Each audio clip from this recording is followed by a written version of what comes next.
Hello, good evening, good afternoon, and welcome to it's another commentary time for Do You Expect Us to Talk? And we're returning to Bond as ever, and we are, well, let's introduce everyone here. It's Dave and Rebecca. How are you guys?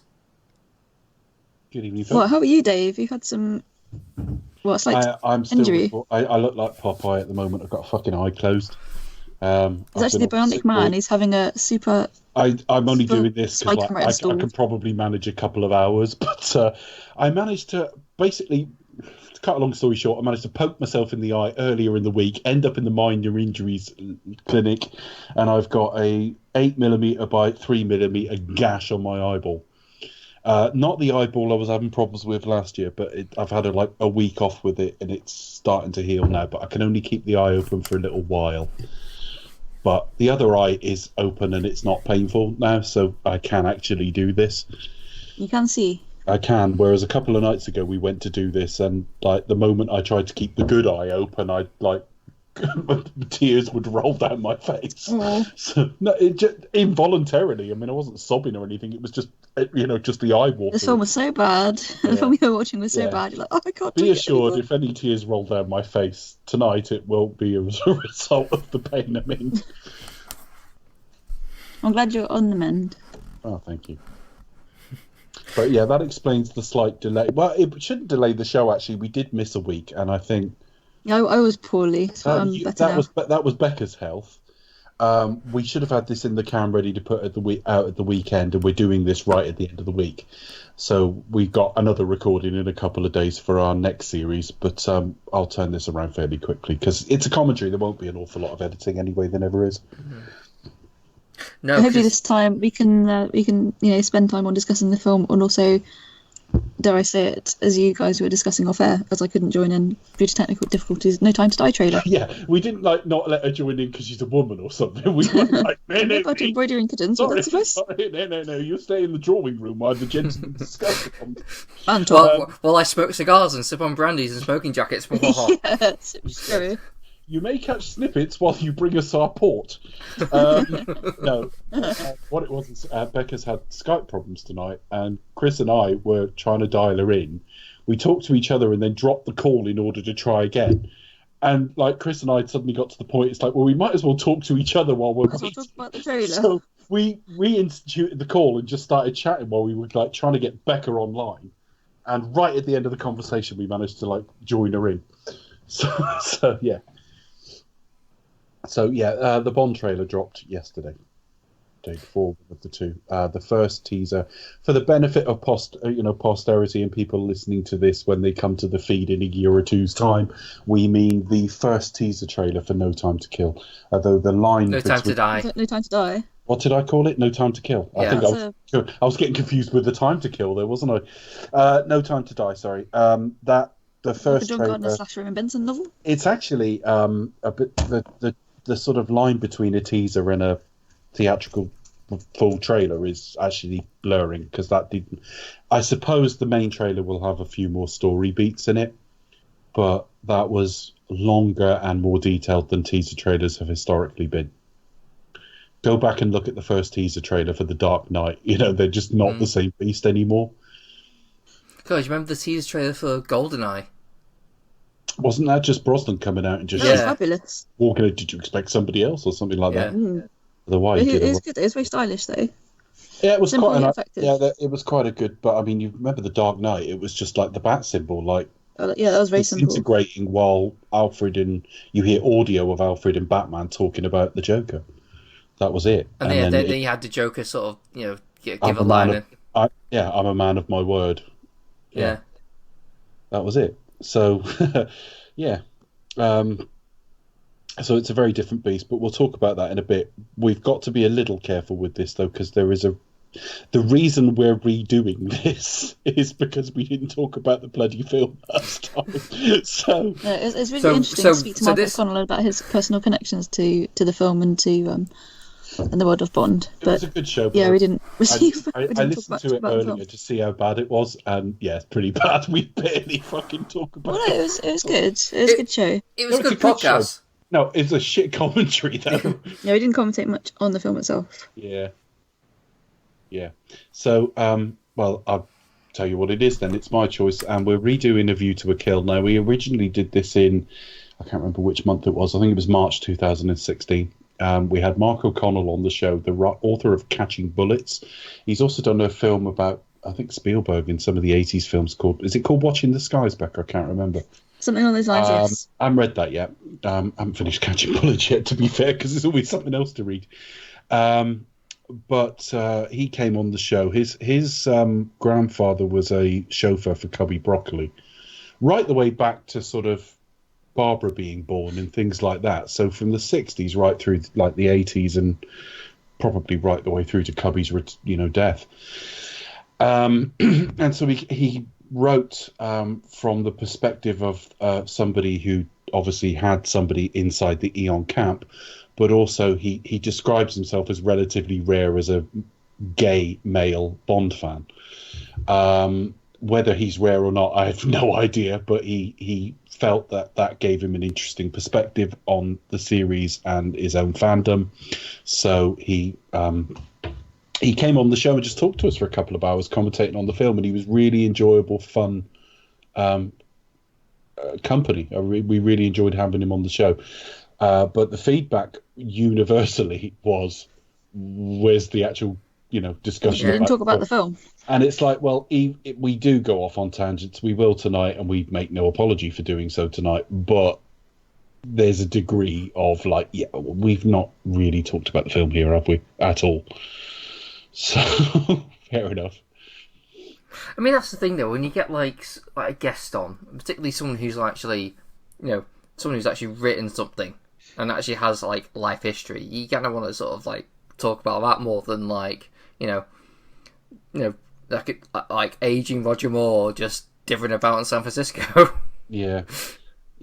I mean, it was a good show, but as I say, the feedback on it was not negative, but it was just one of those where I thought, they're right. We haven't actually commentated on this film, really. Really. Because it's so ripe for commenting on as well. I think it's one of those as well. It's if it was like a lesser like a Few Eyes Only or that kind of like there isn't that much going on commentary wise, but it's. Well, the other thing is, I went back and listened to the A View to a Kill review as well, because I just wanted to remember what we did on this, because it's years ago now. And I have to say, on the rare occasions I revisit our show, I normally quite enjoy them, because we make the sort of stuff that I think, I would enjoy that. We make the sort of stuff we'd want to listen to. Our View to a Kill show is actually not that good. So I don't think we've actually done this show any credit. I think it's me exhausted at the end of the Roger Moore era. Yeah. I think that's what it is, because I'd got pissy with Octopussy the week before, and it's almost worse that his fifth entry is so good. It's almost worse that, like, For Your Eyes Only showed he could do it as an older guy, and then the last two I don't enjoy, and I went straight through and like listened to Living Daylights just to see, or some of it, just to see if were we just crap then. I can't remember, and then I listened to the Living Daylights show, and it's totally us. And like, I remember Never Say Never Again is, so I just think it was end of the Roger Moore era. I was a bit pissed off with it. You're a bit done with it all, weren't you? Yeah. So it sounds okay, but it's just all a bit aimless. And when you think the film is funny, we should have done better with it. So we're going to have another go tonight. Yeah. We'll try again. Yeah, we're going to do it justice this time around, I think. Yeah. So. Okay. So, I'm on a rip just because of where I am physically in the house, but I'm presuming you two are on the Blu-ray. I'm on the Initiate to Mission screen. No, I am actually on the YouTube. Oh. Because I got this with the the box set, and and it came with the the digital codes. Yeah, the ultraviolet sort of like digital copies. And they're redeemable through YouTube, are they? And they transferred onto YouTube. So it was like, so I have a load of films on YouTube. So basically, I've got all the Bond films, the current Bond films. Mm-hmm. Like I can watch on YouTube with a bunch of other films that I had like lying around with them. Okay, so you're probably going to have to queue everyone in and then wait 2 seconds yourself. Yes, probably. Yeah. The mechanism of a Blu-ray, which is what I always do. I always like wait a couple of seconds because of the mechanism of a Blu-ray that I'm actually missing. Yeah. So okay, count us in, Chris, and I'll say I'll be 2 seconds behind, but it should be about right. Okay, so Actually, I'm going to grab a beer for this because I think it's beer worthy. It's funny. While he's off getting Yeah. a beer, I must remember. I listened to the Mark O'Connell show, and Mark was drinking, and Chris was drinking, and I wasn't. And it's late Roger Moore, and Chris was like, "Well, I'm drinking because I thought you would be," and it's like, "No, I'm not." And then on the review, I can hear I'm slightly inebriated. So no, I'm not drinking So tonight. they're both drinking. Dave had a drink. No, I hadn't had a drink on the commentary. I did on the review. I can always tell though. I It's might have not been on a squash. squash. Yeah, I can't remember. I'm not sure if you've ever drunk on an episode, have you? No. I don't think. No. But anyway, for this commentary, yeah. we should be You know, I've joining Bond and Stacey in some wine and a quiche.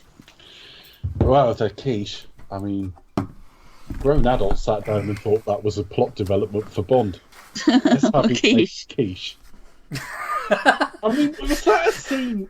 Let's get into this. We'll get The there. least unromantic meal. So I just walked into like Dave saying quiche. I was like, it just reminded me of the fact that such a. I mean, the things though, it's like it's one of the things that in the books I can see Bond enjoying, but Yeah. in the film series at this point, it being Roger Moore, it just. It's not Did ideal. they Is come up with that when they were writing the scene and the story beats were they're at home, he's looking after her, they have dinner? Is that the note that they all decided on? Or did they sit round and genuinely say when they were breaking the story, let's have him make her a quiche? Does he make it? And he basically just calls it scrambled eggs, doesn't he? Yeah, which is not what a quiche is. And some vegetables and pastry. Yeah. Anyway, cheese. let's press play and enjoy. So, Chris, count us in. It's an egg and cheese pie. Anyway. Egg and cheese pie. I didn't expect that to be Chris's next words. Egg and Count cheese us and in, vegetable Chris. pie. Egg and cheese pie. Is this spy code? Am I supposed to? Is that what they call it in Manchester? Am I supposed to hand you a briefcase now or something? Yeah, it's whatever that sort of like the Look, I'm around to your neck of the woods. Instead of having a quiche, you have egg and cheese pie. It's like what he says to that CIA guy. He's sort of like, "Have you had any fresh clams?" He's like, Soft shell crab. "That's the one." Yeah. Yeah, and he immediately shows him his CIA credentials, and it's like, no, I just want this. That's what you mean, right? That's the code. Order something they actually sell, and they'll show you. CIA. We'll get there. So on the count of three, 1, 2, and 3. I went on 5. Oh. The lion's 5. just roared. Ian's roaring. 4. You go on. Second roar. There you go. Yeah, I'm probably like a second behind. Now, Zorin is not meant to portray a real person. Just remember that, folks. Is someone's industry still going? I think Zorin spelt differently with some kind of cosmetics It manufacturer. was French, wasn't it? Like Zora. Zora. Zora. Nice I mean, first imagine one. having to say that. I mean, surely you just think like, yeah, should we come up with a different name? Oh, I don't know. They It probably just found happens. that It out. happens to be, in the French Yeah, they business. should do this every time. The sort of reticles should drop to a corner and open up on a scene. Not Yeah, the that's so dead, cool. not the dead are alive, because this is art. Fun fact: Zorin is also a personal computer OS based on Ubuntu. It is marketed as an operating system designed for users new to Linux-based computer systems, according to Wikipedia. I'll try to pop up throughout the film with useless facts. Great, I hate it when our facts are useful. I haven't got any fun facts. I planned in the week, I'll come up with all these amazing facts about various locations used in the film, and I just did not have time, so useless facts. Well, you'll have done fun facts like 3.5 years ago, so don't worry about it. Yeah, I done them already. That's enough knowledge for anybody. So yeah, useless facts all the way. I think we need to pick a boring part of this film. Well, that's not difficult. Did you know Roger was 111 to 12 when he shot this We film? will have to talk about the trailer at some point, but Yes. and we got to pick where. I'll We describe must links. talk about this film first. Oh crap! Roger- Yeah, we should have talked that at the beginning, didn't we? Yeah, but we were taking so long to get in the show. We're going to go Fair past enough. midnight as it is. We are. Now the good thing about watching it on my on the computer with the headphones, I can actually hear the John Barry score, Oh, fabulous. which is actually probably the best part of the film. It is the best part of the I film. do really like the score for I this could film. mess around with the settings and get it to do that. Whether it would bleed back through the microphone, I don't know. Not quite sure. but I'm not going to mess with it now.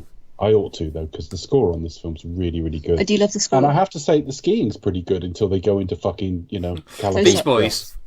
Yeah. It's not kind of Beach Boys, though. It's not. It's Beach Boys Are Us, Yeah, Beach Boys sound alike. Yeah, it is. It's like Safari or something like that, isn't it? It's not actual. Trouble is, it's probably because of the number of times I've seen this Beach film. Boys. That's probably the version of the song I know best. Oh, good. Well, that is unfortunately. I mean, even without. No, we played a Beach Boys CD at work whilst the boss wasn't listening. Roger Moore never set foot in Alaska or wherever. No. This is all his reaction shots are Pinewood, and he's about to invent snowboarding. Watch this, folks. It was very trendy in the 80s, don't you know? Well, a man covered. It was acceptable in the 57-year-old man covered in Falcon hairspray is totally how you. Oh goodness! Totally. Other hairsprays are available. Yeah, like Cossack. Grecian 5000. Or was that hair colour? I don't know. I think that's hair colouring. It's snowmobiles. What's he going to do now? Oh, something's fallen there. He can use that. That was very lucky that he didn't get speared. Yeah. Film credits. James Bond dies. Credits. Goes out on a swan song. And this is where the music kicks in, isn't it? There you go. Yeah. I don't know why, but he's not showing off. But this is California Girls by the Beach Boys. It's amazing how it still stays on him, though. It's like without any grips. Look at this. Yeah, I know. Slow motion. I'm desperately trying not to show his face as well. No, it's actually a younger, fitter man. There's a bit where he actually did try and cover his face, because that is clearly not Roger Moore. Yeah, it's a younger, fitter man doing the stunt. Roger Moore's distaste for doing any kind of physical stuff was silly, though. It was so, he wouldn't do anything. We'll see it when he gets to the Eiffel Tower in a minute. I think part of it was due to, obviously, because he would, if he had to fire a gun, it took a lot of training for him to do it. He had to blink. He couldn't blink, yeah, he was... Well, no, it's just, despite obviously Bond being a very, as we hear in, spoiler alert, as we hear in the new trailer, it's like, oh, James Bond, history of violence. It's quite, not overly violent, but obviously known for going around shooting his way around the world. Not that violent, just kills people. Just bops them on the head. But yeah, that's it. It's just one of those Roger things where Moore's a he did, pacifist, he was more of a guns. pacifist, wasn't he? Just but aboard violence for sure. So. But he would do the gunfire, and they sometimes had to put the noise on. He'd have to do it, It's when he had to do anything. I mean, you can't tell me he wouldn't climb the stairs at the Eiffel Tower because he's a pacifist. Well, no, but it's a long way to go. If you climb those stairs, Dave. And there you go. If that's captured, it's got a Union fucking flag on it. And that looks nothing like an iceberg as well. It looks like a Batmobile. Fake iceberg. Made up for Christmas. And there's not Farrah Fawcett. Yeah. Yeah, Farrah Fawcett I like.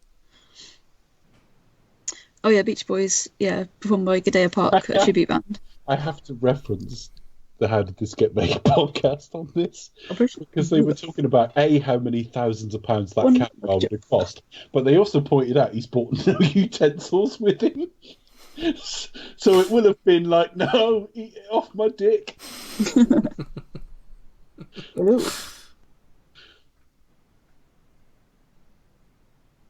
Arbitrarily turning knobs. It's clearly not doing anything. That's such an Austin Powers move, that, isn't it? It really is, isn't it? You were there. Oh no, I fell over! There. Oh, I fell over again! Also, there's a little thing on a zip. It's 5 days to From a letter Alaska. B. And I can make the first 14 of those minutes of that very memorable. And this is the best Bond title sequence ever. With the man sequence with ever. no ideas, But literally ran out of ideas.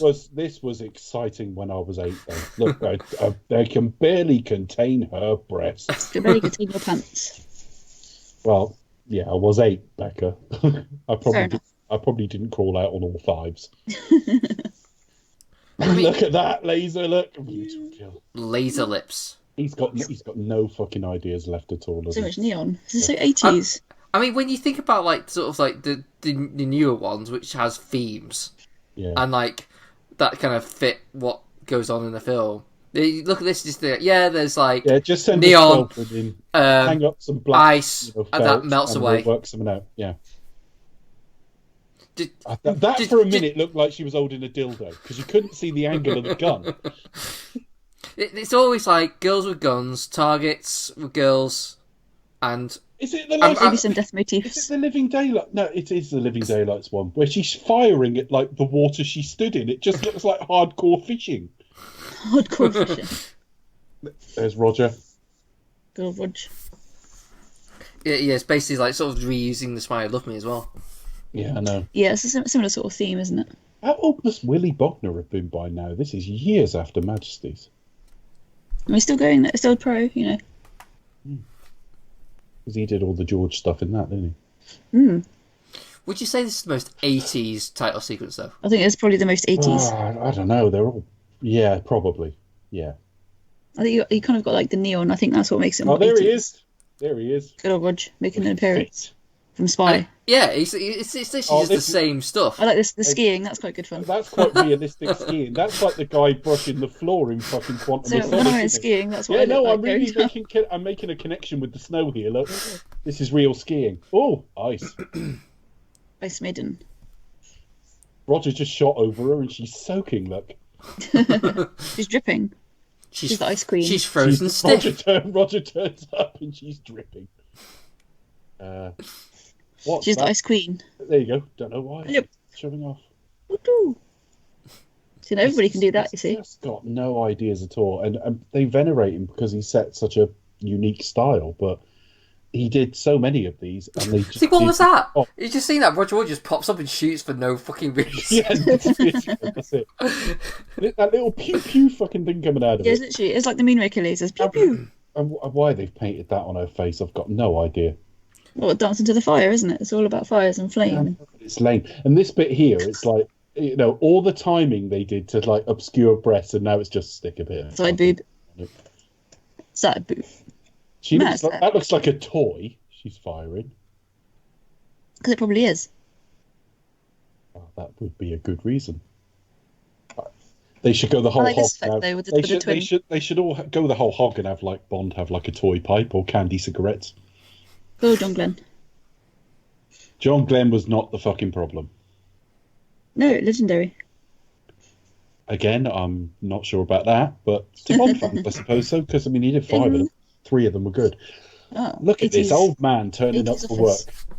in a bank or something. Hello. Hello, anybody? It's my Sturican impression of Roger Moore. Now, what the fuck is that she's wearing? He's wearing the curtains.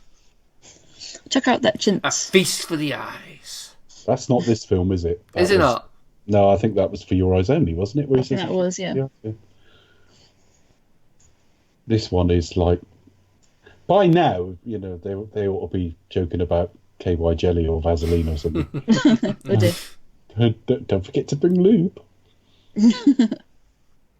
Oh, my hat. I'm dry as There a bone. And there's what They basically should have really gone for filth here, shouldn't they, really? They should. They're both going out on a high. Come on. But we're here to help. But it's okay. He's going to use that to find porn, basically, isn't he? Q. And now he's looking all businesslike and protesting too much. You know what I mean? He's like he's talking a lot. He was just showing like sort of like the head secretary and the head of MI5. They're like, look at this new toy I've got. It's, now Bond's walked in. He's like kind of like, yo, yes, back to business, Bond. Yeah. Electric you. We're all aware of the microchip, except half of the audience. So like, tell us a little bit while we still sound like we know what we're on about. The one thing I will say for that office, though, is firstly, you don't see that right-hand wall very often at all. And secondly, it does have a double door, which is still missing from the modern equivalent. From the modern toaster. Yes, I know everything. Why, sir? We'd be paralysed at the rest of the person. No, hang on. I don't know what That is pretty much what he sounds like. We could do a dub, couldn't we? A silly dub. I would love to do that on a Bond film. That'd be good fun. Silly Yeah. alternate dub. Gee, microcomputer. Yeah. Excuse me, sir. No smoking inside. M just like gritting his teeth because like it'll be Dalton next week. It'll be Dalton next week. It'll be Yes, Dalton yes, next. it'll be good. It'll be good. It'll be good. No, I'll be thinking it'll be Brosnan. It'll be Brosnan. And bugger, not yet. Few Well, more no, years. Dalton was the first choice. Oh, yeah, true. It's alright. Industries. Voila. Le French. Considering they're on strike this weekend. That's all French is. You just don't say the second half of the word properly. You just just go a bit in there. That's it. You can do it fluently. Piece of piss. Je ne comprends pas. That's decent in my French. With all due respect, Minister, you're an old fogey. All right, but let's be discreet about it. Of course, Minister. Like the Minister cares. He's been stuck in that job for 10 fucking years. 8 years at this point. You're due for retirement anytime soon.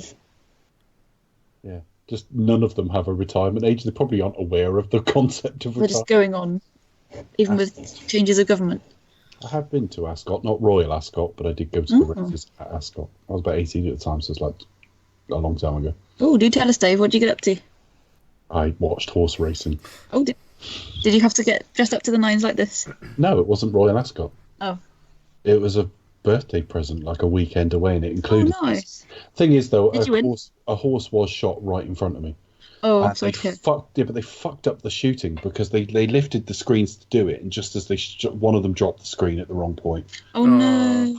And it was just, I've never been into horse racing particularly. No, but still, that would have put you off for life. I'm aware they die, but it's not something I'm that fond of, to be honest. No, it sounds like it was handled Particularly intensively. as everyone around you is like hardened gamblers, and they're all like picking for the next race. They'll see it every day. Honestly, couldn't give a shit. No, it's sad. Now, I suspect foul play. Really? What makes you think that? Because, Because of that guy? Yeah, because of that guy. Right. And the oak tree stood next to him. What the fuck is she wearing? She stands out in that red outfit. No, she's a legendary performer. Again, you overuse that word. Who is she legendary with? I've used my one card. I mean, she's actually not bad in the film, really. She's very striking. I will point. Yeah, striking performance. I'll point Striking when we presence get as well. there. She gives the worst reaction acting I've ever seen, in that she forgets you're meant to act when other people are talking as well. The horse is about to go ape shit now, isn't it?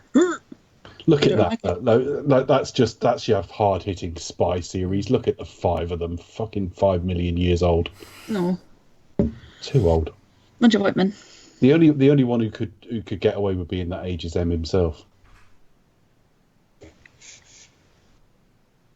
Because I think they should just have the ashes of Bernard Lee on the desk every film now. He would still be Painting in the background. He'd still be the best M.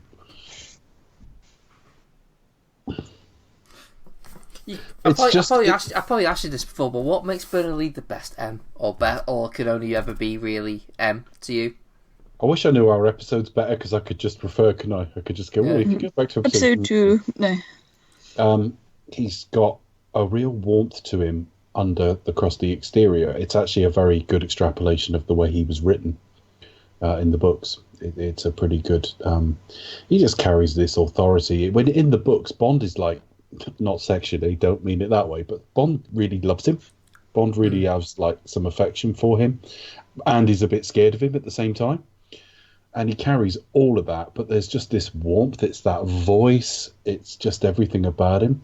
None of the rest of them have it. Judi Dench was great. I mean, I've liked some of the other M's, and I warmed to Robert Brown under Dalton. with Dalton, yeah. Which I don't think I quite got it at the time, but through commentaries and stuff like that, it's like, yeah, you work with that guy, but it's probably the age difference as well, because Roger Moore's pretty much like same age.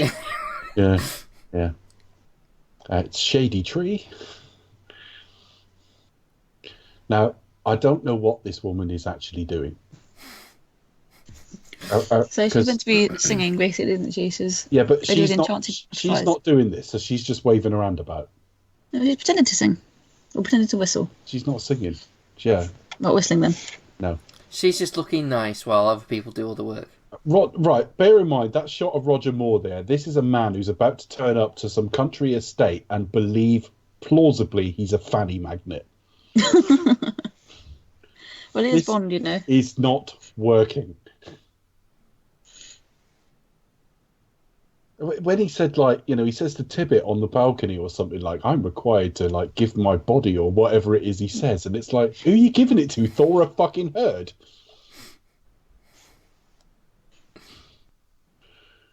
Oh, this is subtle. He just about gets the pertinent information out, though. Judo chop! It wasn't Judo chop. We're about to get the fastest acting poison anyway. Why don't you just fucking kill Bond? If you're worried about what he's going to tell Bond, kill fucking Bond. Death by soup. If Bond dies, he's not there to hear it, so it don't matter, does it? Fucking hell. I forgot to look for Tony Hawks. Who, I mean, she could have just, like, shot on both. Yeah, I know, but... Now, Oh, no, wait. Death by pole. Here we go. Watch a younger, fitter man go up some stairs. Yeah, literally. Roger did that. Hey, don't talk about Grace Jones like that. He blinked then. He blinked then. He blinked. Even there, a little pole's got to hit him, but it's like not him. Yeah, it's obviously not They him. always make the wigs too long as well. There's a bit of a moment. They're always too long and a bit too light. And look at this. But yeah, he can. He fell over. Oh, he fell over. This is bollocks. You imagine Daniel Craig sort of like getting like bested by a fishing rod. Can't really imagine that, can you? You wouldn't write that bit in where he's got to sit on the floor and untie it. No, he wouldn't do it today. That's a fucking stunt. He went up some steps. It's like it's obvious. Unless he lives in a bungalow, he probably does it every fucking day of his life. Ninja. Grounds around the Eiffel Tower are quite nice, though. Quite pretty, aren't they? Yeah. I haven't been up it, but I've been there, but I haven't been up the tower.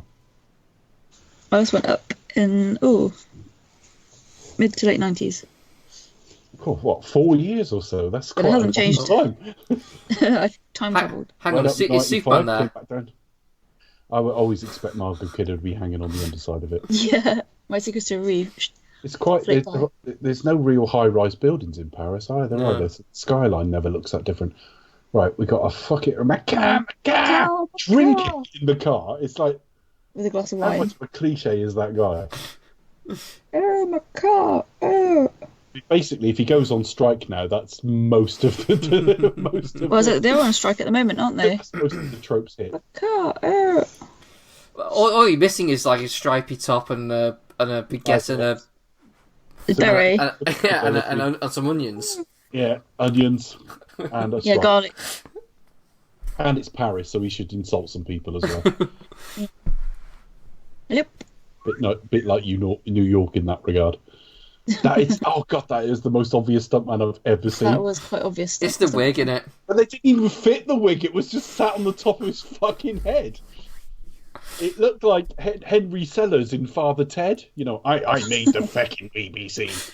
Oh, Christ almighty, the stunt work. I didn't get this part. How?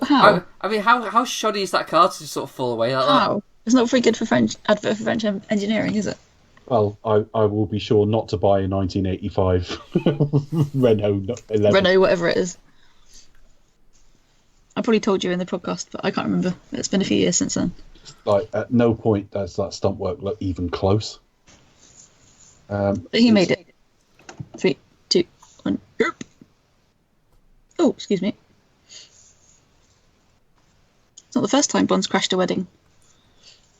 Which other ones has he crashed? Oh, Live and Let Die? Yep. Yeah. In that ridiculously long boat chase that goes on for about... That's a great boat chase. It's great, but it's too long. It's way too long. Oh, that's a big... Right, I think the acting choice here should be to smack yourself in the face and laugh hysterically. Well, I think the whole idea is that he's meant to be a bit balmy, and so is she. So... The thing is, she's got all the attributes he's described as having. He's meant to be a genius and a Superman and all the rest of it. And they spar later and she kicks his fucking ass. Yeah, doesn't she meant to be be part of the that genetic experimentation? No, it's never referenced. I don't know much about her. She's a bit of an enigma. particularly as it was an Eastern European experiment, so I'm not quite sure about sort of Black American lady, but I don't know.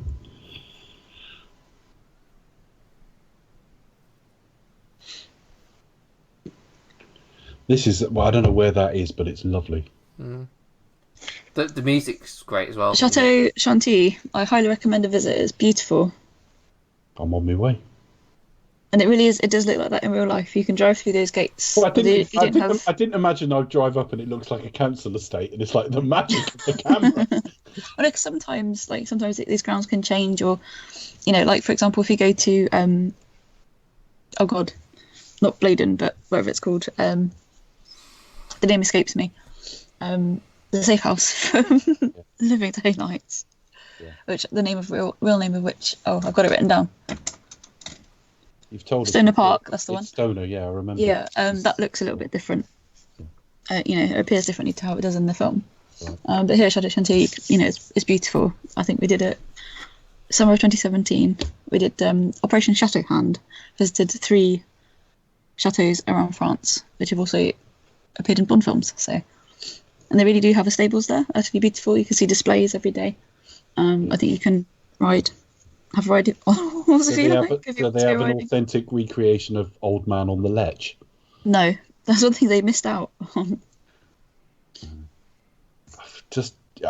I don't know what it is, but I always seem to forget how old he is in the last 2. Do you know what I mean? It's like I'm watching it like it's for the first time. I'm just going, how old? How did they cast him as a fanny magnet? Especially, unfortunately, on Blu-ray as well. It just show up everything. Yeah, I'm sat quite close to it because it's on my computer monitor. So no, fair enough. See that. And there are stables actually there, which is quite interesting. So. As I say, this doctor here never looks like a genuine old man. It's a bit like Clive Dunn. It looks like they've taken a young man and thrown a load of makeup on him.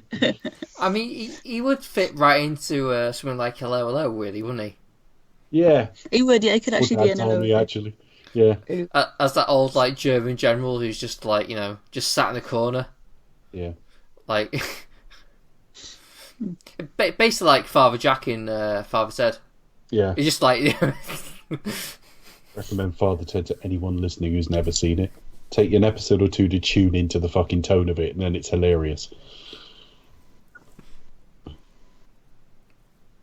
Patrick Macnee was a very, very wise casting choice for this. Particularly as you'd had Vijay Armitage the previous time. Similar generation to Roger, which isn't the biggest compliment because it adds to the idea they're too old, but they have a camaraderie. They have a fabulous chemistry together. I think they do, yeah. It's not an easy thing to fake that. It's your smooth. Mr. Partridge, what's it all about? And it's a nice nod to the Avengers as well. Yeah. And as I think we pointed out in the commentary, breaks Bond's record of shagging the Avengers that appear with him in previous films. Unless he made quite the lifestyle choice during his time at the Chateau. He took a knee for McNee. You get in the back. You get in the back. I'm telling twice. Beautiful car. Lovely, isn't it? But it's shit to drive though. All these old cars are. Yeah, it must be really heavy to drive. And there's Stacy Dooley from Last Crusade. Yes. She loves an early morning ride. Alison Doody, not Steve. Alison Doody. Oh, sorry, did I get it wrong? Yeah. I knew who you meant, don't worry. Quite spectacularly, actually. We all know who you meant, it's fine. Stacy Dooley. Oh, shit, yeah. That's the BBC documentary maker. I don't even know who that is. But I knew who you meant, Chris, it's fine. Jenny Flex, they got very lazy with the puns, didn't they, as well? I love an early morning ride. She won't have been very young. She would have only been about 18 here. I'm pretty sure she was born in about 1967. Yeah, she's quite young. Yeah. She's really young. She's younger than she looks. She might even be about 17 when they're filming it. Yeah, something like that she was. But she's aging. She's aging well now. So, good bone. She still looks fun, though. Yeah, she's aging well. She really is. Obviously, this wasn't the career highlight that Taffin was. You should be living here. He says it to her. Well, maybe you shouldn't be living here. He says it to her. Dear. Oh, you would have thought she'd have a more prominent role though with a name like Jenny Fleck. Think, oh, well, that's going to be like a, Yeah. and she's like, nope. We're in a difficult position now because, I mean, Pierce Brosnan, when he was around 50, so nearly a decade younger than Roger is here, they put him with 23-year-old Rosamund Pike and it didn't look right, and she's even younger. Mm-hmm. So you've got to be a bit careful about any romance between the two. And then it's like, well, Mayday's the main henchwoman, so what are you going to have her there for? I'm not even quite sure why she's in it. I mean, she does start the fire at City Hall later, but anyone could have done that. So I'm not really sure.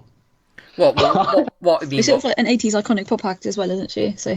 Well, I mean, what's the point of Mayday? Artist and performer. So. Well, Alison Dooley, I had no idea. Oh no, I was on about Grace Jones. Sorry. All right, I was going to say. I think Alison, was she a model? Alison An actress. I would have thought. But I just love the fact that I mean their plotting here is rubbish because this is where he's basically saying I've got to shag whoever I need to shag, and it's just look at the pair of them. It's like God, you lot are deluded. I like the gentle breeze. It's like Well, yeah, that's actually I don't know. Fan. It's unlikely to be done on location. Them stepping onto the balcony was, but no, it's like fan. He doesn't look like a genuine old man. It's bizarre. Yeah, it's a little bit. He's such a caricature. That's it. He's got a monocle, isn't he? Well, exactly. Yeah, he's an actor playing a role, isn't he? Essentially, so he's kind of like Zoran's handler, but he's playing Dr. Carl Morton or whatever his name is. And there's Stacey Sutton. And there's Stacey. It's not Stacy Dooley. It's Alison. He makes some really interesting documentaries. Oh Christ! A woman walks in who's like 29, and he's going, "Yeah, I'll shag her." To find the truth of this mission.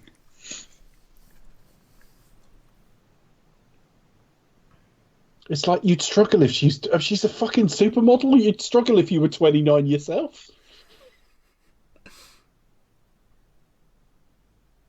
I've never been fond of the white tux. It's stylish. I think it looks poo. Not a fan, no. No, I like darker tuxes. I think if you want to stand out, that's the one to wear. Fuck off. That way. This door, we're nosing around the chateau, that door was really hard to find, believe it or not. I think they were doing some construction, like refurbishment, restoration work at the time. Right. And when you do get there, Grace Jones turns up and tells you to sod off. And points the other way. She was there. We got to the door and she went, Hey, those glasses are subtle, aren't they?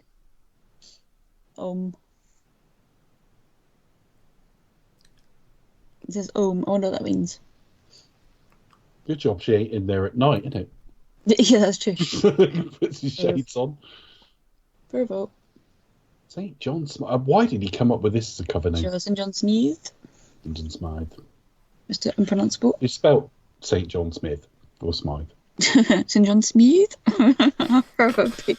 Thanks to Bouquet. Bouquet. In fact, it's very rare. It's relatively rare that he doesn't choose like James something. He does later in the film. Yeah, he's James Stock, isn't he? Yeah, of the London Financial Times. Which is a stock name of his in the later continuation novels. Yeah, it's lazy though. Peter Briggs. That's what he should always be. Who? Peter Briggs. Oh, okay. I've decided. That's a stolen painting there, isn't it? That's the one, yes. Yeah. I wonder if it'll pop up in No Time to Die. Then we'll know who's Dr. No. It's only popped up a couple of times, hasn't it? But yeah, if it does appear, we'll know. Then he really is Dr. Julius No. I think there'll be a bigger clue if he's called Dr. No. That'll be in his name, Dr. No Time to Die. So is that the rumour that he's actually Dr. No? It's a rumour based on nothing, really. That's not to say he isn't, but I don't know what the solid evidence that he is. I don't know. I think there's going to be something to do with... So there was a scene turned, it was sort of like an algae sort of farm, so I think there might be some sort of clone theme going on, clone plot. Yeah, because they had It does seem like he's able to defy aging, because... there's a line in the trailer, isn't it, about his Bond skills. Well, it's the fact if he dies, his skills end with his body, but his skills can live on. Him chasing a young Madeline, and he's roughly the same age, when Madeline's an adult. So. We'll see. He's just got this hideously scarred face. I mean, I'm not going to say an awful lot about the trailer other than you can tell it's made by somebody different. That somebody different really likes Daniel Craig's face. It feels really fresh. Shoots it in It's a got very new energy about it. Craig still looks the same as he did in the last film, so that's great. He's sort of scrubbed up nicely. I think they've avoided some of the stock tropes with Madeline of killing her off in the Bourne supremacy way of sort of first act or pre-title or something. It's interesting. It's promising, and that's all I'll say. Really, it's promising. It looks like it's going to be a very, very attractive film, and I'm intrigued to see what's more. Unfortunately, I think, well, not unfortunately necessarily, but the way these things work now, it will be the second trailer that gives us more of the plot beats. Teaser trailer is always a bit more about sort of character and tone. Sure. Yeah, it makes more sense, I think. But it's very, very attractively shot, and that's a win. Craig looks great. That's a win. The little bit we've seen of Lashana Lynch, I mean, the way she delivered the line, the one that works. I can't wait for that scene. I think she's going to own all of it. That's really promising. If they can... Spectre will retroactively become a slightly better film if they can actually beef up the Madeline relationship with James anyway. I really hope. So we'll just see. It's really, really promising. And that's all I'm going to say, really, on it. Yes, go. If you've not seen the trailer, if you have iron will, do go and see the trailer. It's fantastic. I don't think it's going to spoil a massive amount. Also, if you check out, if you follow Lashana Lynch on Instagram, she's posted a slightly, I think it's 4K or high definition trailer, which is about 2 seconds longer. I've seen all the versions of it. Yeah. You don't miss much, but she's on Twitter as well. So there's more close-ups of Daniel's face. Yeah, well, I immediately thought of Sergio Leone. I thought this guy likes faces, and Daniel's got quite an interesting one. Close-up, wasn't it? Pretty much. Yeah, when he was in the car, and all that, and there's quite a few of that. But there's some sign the suits might fit him this time as well. Yeah. So positive. Doesn't look wearing ill-fitting suits. Right now, Roger's on the cop. That's what you do. You go up to the pretty lady, let your bit, and hand her a drink. But is he not playing the role of aging playboy, trying to? Yes, but for this to work, he's still got to make a fair shot at getting in her knickers. So he's got to play the part of somebody pretty good at this.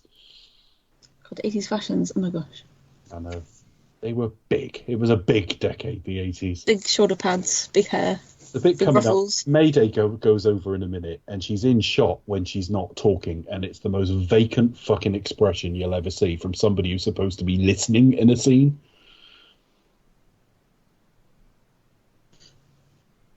She's really striking, largely because of her eyes. Stacey Sutton, I mean. Mm-hmm. Right, she speaks here, but then there's a bit of listening while they talk. And she's just not there.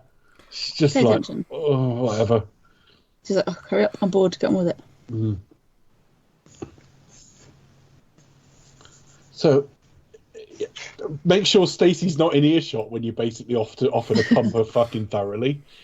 I mean, he does come across as just a slimy fucking bastard, doesn't he? Yeah, it's just he got interrupted from trying to shag her, so it's now like, well, you'll come and tuck me in then? I think they should put on some leisure wear and check it out. Leisure wear. Yeah. You can now buy that leisure wear if you want to wear it. You can. It's Roger's tracksuit in a minute, and I love the bit. Embarrassingly, Chris pointed out something I'd never noticed. When they're chatting later, and they're like, "We best get back. The tape ran out half hour ago," and it's like, "Was no fucking hurry then, is there?" That's true, actually. That's true. You've been absolutely silent for 30 minutes. You're either asleep or you're not there. No, make your mind up. Well, the batteries ran out and you talked like Barry White for the last couple of minutes. Hello. Take all the snakes away.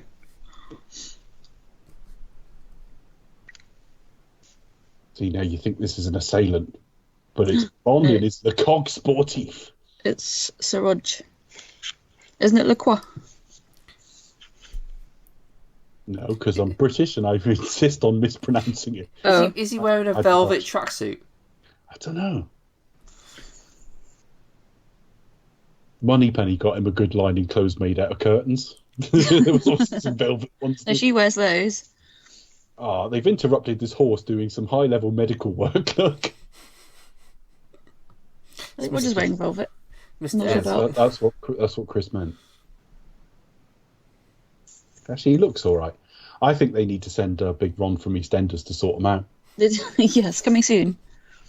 The hardest man they can put up against Big these Ron. two at this point is a market trader from EastEnders. Well, don't mess with Big Ron.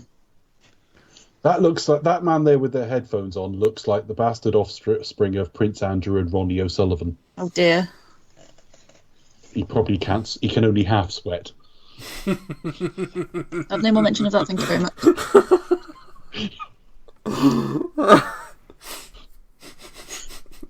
I mean, seriously, what the fuck was he thinking? Oh no, it can't be me. I don't sweat. Yeah, I know.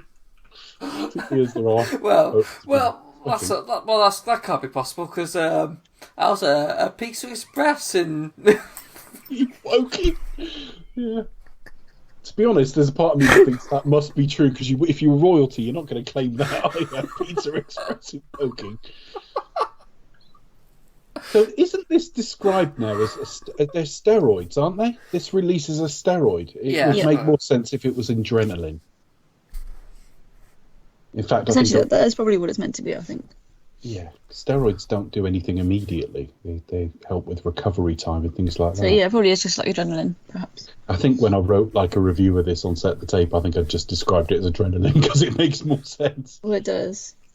Listeners, if you've not visited before, hit up setthetape.com and check out Dave's Road 125. Continuity error.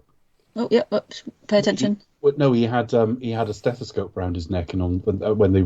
The next shot, it disappeared. Yeah, it disappeared. Don't know why he put the stethoscope around his neck. Dr. Bond will see you now. Oh, no, right. Big Ron's arrived. Big Ron. And the other guy, not so Big Ron. This is going to be some top action, I can tell, because Patrick McNee's 63, Roger Moore's 57. This is going to go And well. 11 to 12. Actually, I can see the thickening of the hair then. I could actually see his scalp then for a second. Oh, let me go jump. Zorin is hoarding them.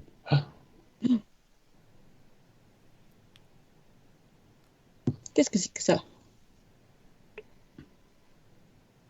So top it off the old bumbling as well. Yeah. How do we make Big Ron look really menacing? Pork pie hat? Chop. You didn't actually hit him. I saw that. There's no connection. Look at it. Oh, for fuck's sake. Just lie there for a bit, yeah. The actor's passed away now, hasn't he? Ooh! In fact, he's making them ooh noises. Yeah, just let's lie down. If that's the one from Goldeneye, he's going to come out on a slowy cliff top somewhere. 5,000 miles long. Right, so this genetically enhanced Superman is about to have his ass handed to him. They haven't thought this character through. He's not that smart. He's not that tough. I think the whole idea is that he's smart, but perhaps not as tough. Well, they play the angle, but he's criminally insane kind of thing. Yeah. Yeah, so basically he got all the weaknesses and none of the strengths of this program. Basically, they gave him some drugs so he went mad. Brilliant. That's it in a nutshell, really. He's blonde to play up the Aryan angle. But I would argue he is quite a memorable villain, for sure. He's keen to get home, isn't he? That's the tone of that joke. Yeah, it's that guy. He's keen to get home. It's just the tone of that joke.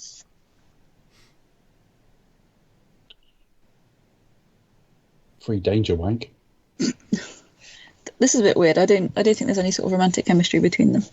There's no. Can you imagine Grace Jones having chemistry with anybody? Get you scared? I don't understand this as well. He's like, well, let's get it on, and then it's suddenly, yeah, go fuck him. It's all right. Bitey. He's like, They're obviously a bit. Better get back. Keen. Tape ran out 5 minutes ago. That's not so bad. Bad enough, though. Run, make a run for it.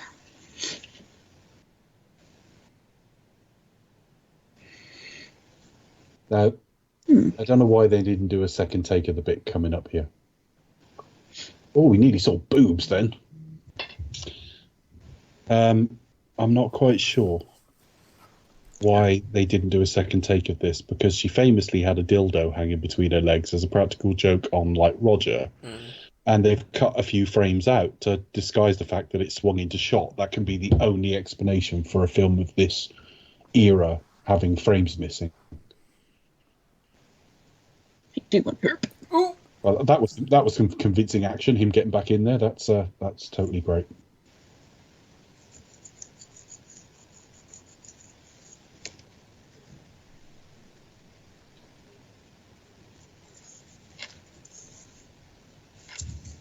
Made it. Point. He was the man at the Eiffel Tower. It's like you've seen You him. see this now? You saw him, like you would instantly know that was James Bond. You got a hell of a look at him.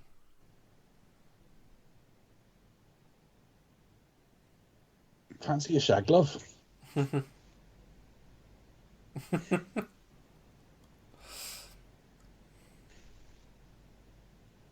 Why not?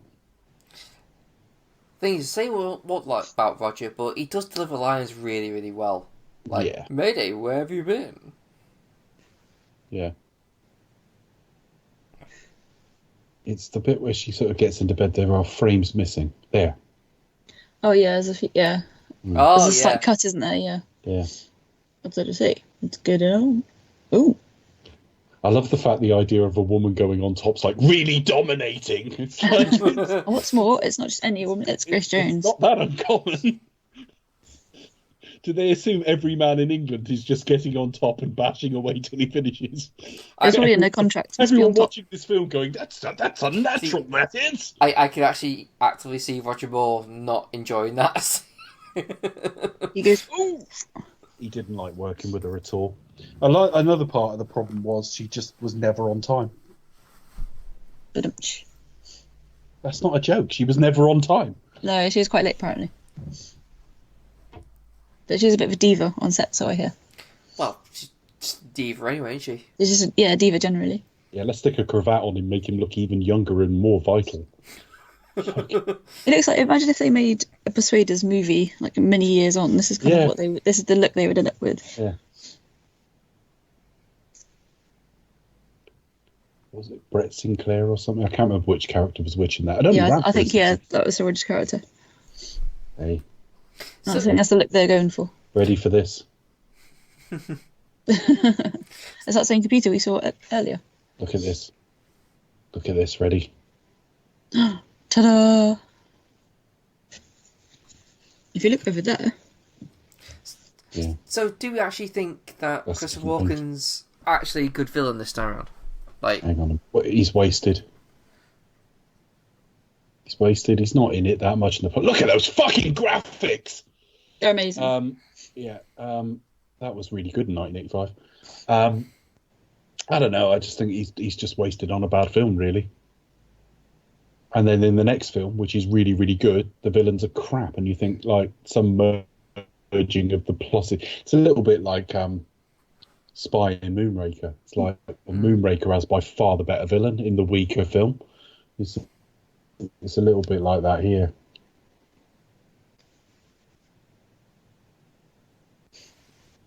I mean, it's a little bit. Scaramanga's not in that film very much. They do waste some talent in these films. Mr. Big's not in his that much, or Kananga.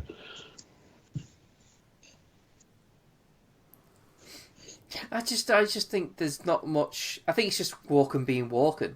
Do you know what I mean? I did think that as well. Yeah, it's just turn up and do what you do. And just act a bit manic, and that's it. Yeah.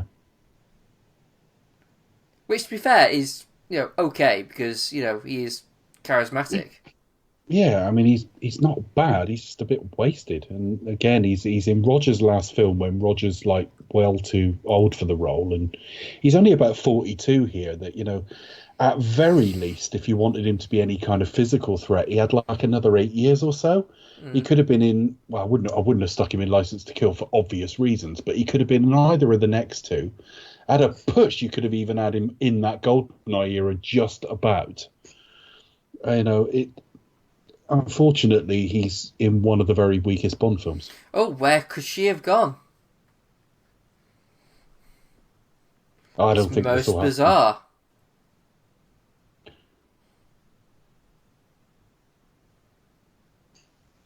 Of all the ways to try to kill somebody. Inferno. There's a nice innocuous name. Well, they did dance into the fire in the credits. Although I can't hear that word now without thinking of the sitcom Coupling, where he ends up caught with a film called Lesbian Spank Inferno. Oh God! and he spends most of the film at a dinner party trying to explain why it's like art, not porn. He eventually cracks at the end and just admits it's got naked women in it. So, fun fact: this petrol station and car wash is still there. If you get into the town centre, you can visit it as we did. And lots of tourists wondered why do we want to take photos of a car wash. Town is this Chantilly? Chantilly, yeah. Does it look exactly the same? Exactly the same. Just obviously minor those update. cars are there. Patrick. Still lots of 80s cars. It was trapped in the 80s, you know. It never went beyond 1984. And what was that girl smoking a cigarette in the telephone booth? Yeah, we went in there, and all of a sudden, Tibbet went in, but never came out. Look he's got a slight smile on his face there as well. He looks quite happy. Yeah. And then,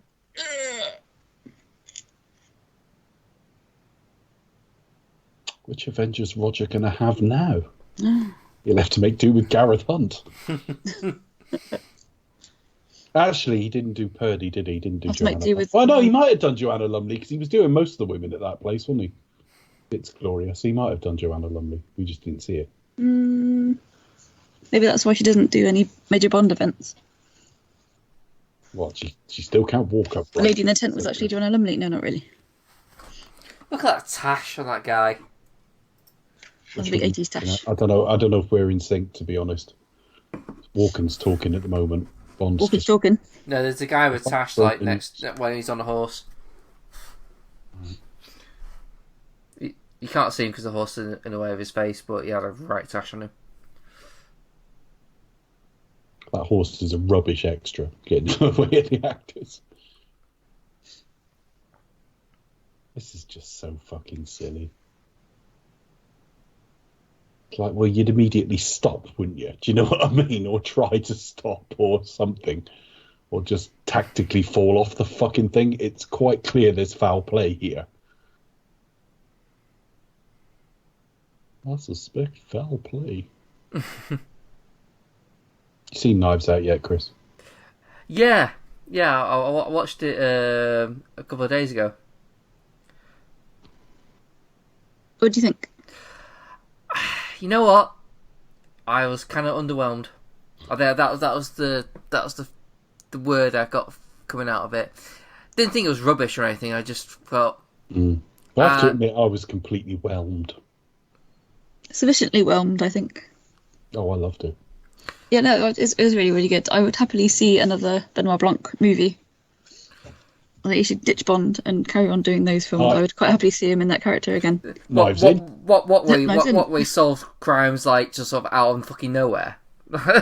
Yeah, literally. I mean, but that's the thing though. Is I was still like, I don't know. I think it's kind of like a bit of a rubbish detective. I'll have to explain it off air sometimes because he did not solve that out of nowhere at all. Well, okay, it's the way it came across because the film happened and then he just sort of like came on going, well, this is. Well, that's what he does. He watches in the background. He learns everyone's kind of tics and he pieces the bits all together. So he carries on in that grand. And to add today's point, his little grey cells. And to add today's point, it's only like a first viewing, so. Anyway, but so that's the end of that race. And that's a genius, a detective. That they are meant to just. Yeah, they are. Chris is right. They're not meant to just pull it out their arse at the end. No. When you watch a crap murder mystery, they'll come up with the last person you expect and then tortuously retrofit it to what you've just seen. Mm. Killing Tippett was a mistake. Yeah, before I was just going Retaliate. Yeah, to be fair, they sent a fucking pensioner this time. I'm not that worried.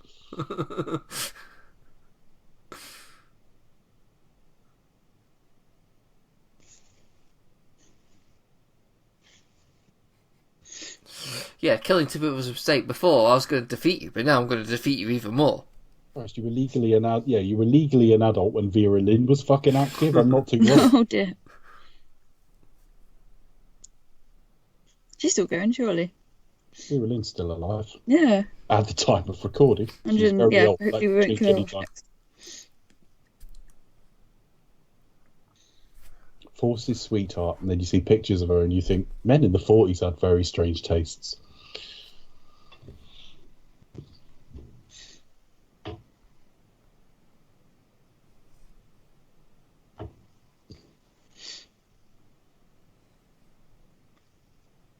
That's the sort of action scene Roger likes to do.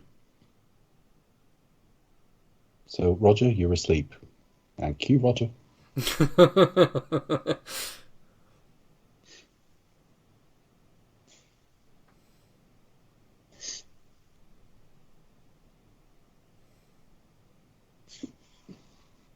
It's taken a long time to get to the main plot, actually. We've had hints of microchips, but it's been about horses so far. Oh, funny. Yeah, but nearly an hour in. Yeah. Oh, by the way, Silicon Valley, that's coming up in a minute. Yeah, they're going to rip off Goldfinger, so... More or less. Make your stock more valuable by, destroying what others have. There was Roger Ebert pointed out he'd just be killing his customers. They're not made in Silicon Valley, they're purchased there. So it doesn't actually work. But I don't imagine most people watching it would know that, and I didn't, to be fair, so...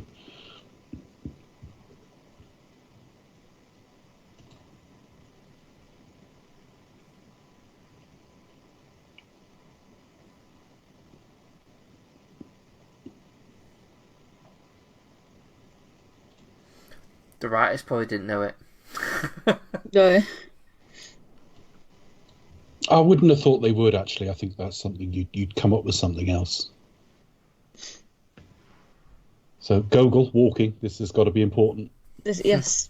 There's Dolph Lundgren. Yep, see him in the back of shot there. He'd have I been must break you. He'd have been shooting Rocky within months of this, actually. Is this the one that was filmed at Ascot and not actually in France? No. Sorry, it's late. I'm tired and my brain's failing. Ignore. It's funny, he looks way younger there, Dolph Lundgren, but that is within months of shooting Ivan Drago. This is a 1984. Makes an incredible transformation, doesn't it? They would have been shooting this in late 84 and very, very early 85. So I don't know where his scene falls in that, but Rocky 4 came out in 85 in the States. So it was shot the same year or within a few months.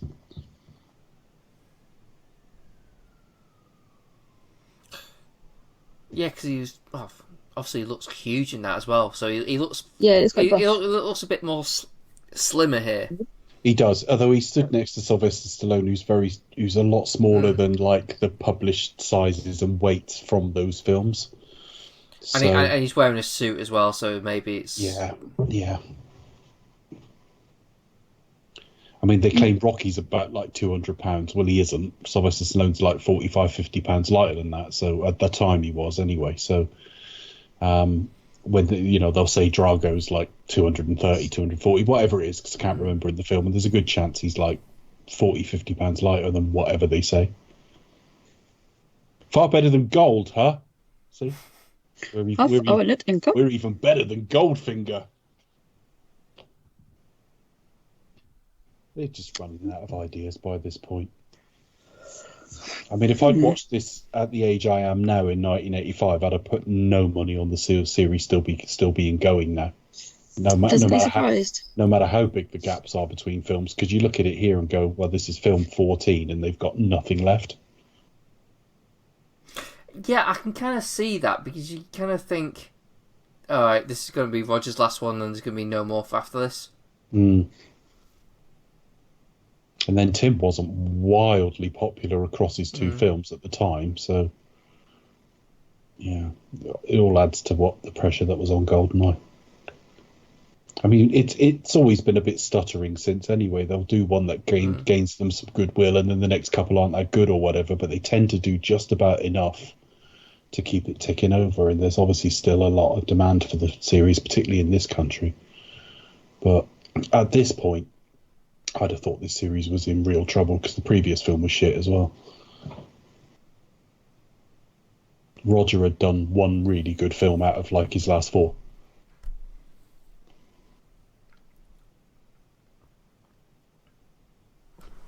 I'm not convinced I'd seen Goldfinger when I saw this. Oh, net income. Sorry, I don't know. That line makes me laugh. Oh, and that's my controller. Half our net income.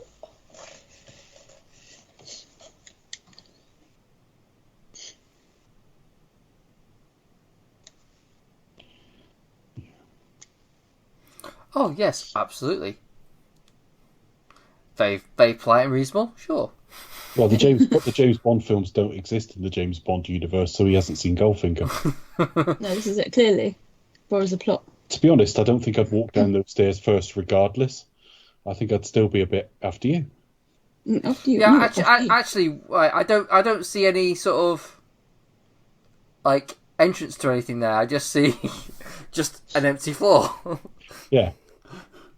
Like, well, where am I going? Am I just going to stand down here, am I? Drop out, see? Drop Anyone out. want to drop out? Meow. Oh, this is where we get What Have You to Kill? Oh god, so dodgy. Crowbar the title in. Yeah, I've got to make it relevant. Yeah. It's a good job they shortened it as well. What a view. From a View to a Kill. From a View to a Kill. If you go back to the original Fleming novel, From a View to a Kill. Actually. That's what it was announced at the end of Octopussy as well. It was, but they dropped it. There'll be more of this quality in 2 years' time with From a View to a Kill. There's high quality. Dwarf. Yeah, you think it would be like something like a sniper, wouldn't you? Like that kind of thing. Yeah. Roger fitting in with the locals there, looking sharp. Wearing a suede jacket. Yeah, that's the kind of cuts of the jackets from this era. Have you got any shots around? That's okay.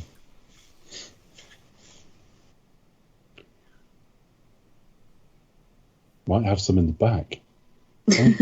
That could be anything, couldn't it? It could be some sort of call sign for sex. It could be. You never know. He just wants soft shell crab. Chuck Lee, CIA. I just wanted soft shell crab. But oh fuck!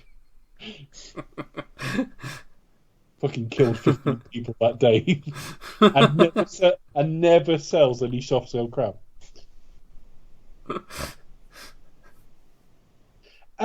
In License to Kill, where they introduced Pam Bouvier, like having a private tete-a-tete in an office like that, we get back to her a bit quicker than this, don't we? Yeah. I've almost forgotten Stacey Sutton if I'd not seen the film before. And why has he got these old-timey shots of them? It looked like they... I think that's just how they come out with the glasses. They do look a little bit like if you go on holiday to Butlins or somewhere, like these photos done in the style of the Old West. Yeah, that's what they look like. That's what they look like, yeah. Oh, is this the bit where supposedly what's her face did a cameo? Yeah, which Mark O'Connell denied, but I think we see her walking down the thing in a minute. I pressed into it, didn't I? I was like, so do we see Maud Adams? He actually No. debunked it before we could even raise it, but we still pointed out where we thought she was. And he did make the point that she may not know if she was actually in the thing, because she was just there. But She was just there. She Coincidence. didn't knowingly go in front of camera. I like to pretend that she is. I That sounds a think bit weird, but never mind. I know if she's in it, I know where she is. If that's not her, then she's not in it. Because No. there's no Fair enough. she looks like.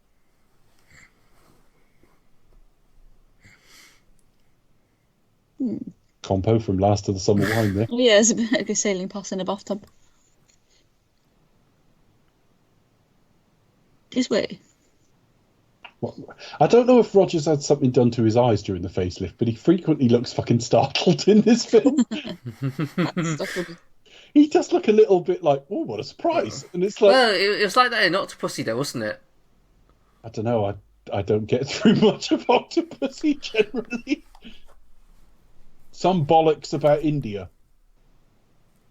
That's my knowledge. Yeah, he looks permanently horny in Octopussy. It's embarrassing. I mean, he might as well have a stiffy. I mean, the odd thing is, though, that wasn't him as a person, though. No, I know. His Bond is too much of a lech for my taste. We know he's a womanizer, but you just give us the impression you think about anything else at any time. And strangely enough, it seems worse in Octopussy than this film, although in sheer numbers, he sleeps with more women in this film than any other. It's like just really doubling down on... He's not too old, honest. He's 007 down. Throw even more young women at him. Then as we get into the 80s, you also have kind of like HIV/AIDS crisis as well. So kind of, obviously the point where he essentially becomes a woman man in the next film. Yeah, but he still shags two women in that film, which is quite standard. It's not unusual. They've overplayed this. He was a much more monogamous. Dalton shagged two women in both of his films. There's a kind of vainly political reason behind it. Yeah, I mean, in Living Daylights, that relationship played a little bit more kind of... I don't want to say serious, but do you know what I mean? There was more... He was with her for most of the film, and he wasn't leching around elsewhere. He shagged the other one, the pre-title. Whereas the License to Kill, he shagged both of them.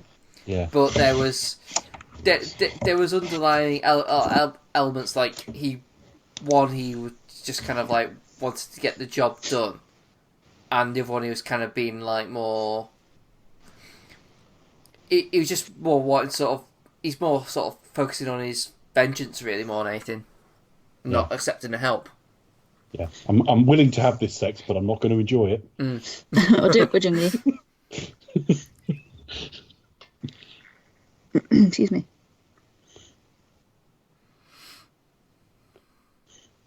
Yeah, that guy looked made to play desk sergeant in 70s cop show.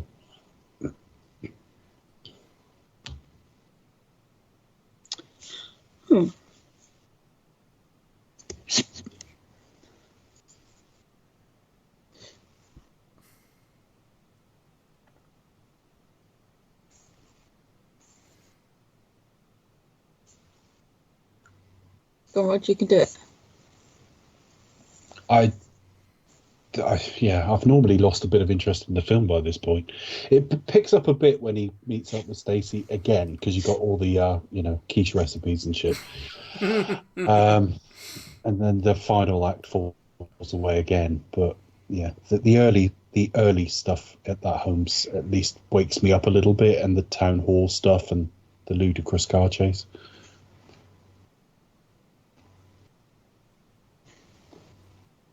The car chase is like someone out of Smokey and the fucking Bandit, just relocated to like in inner city.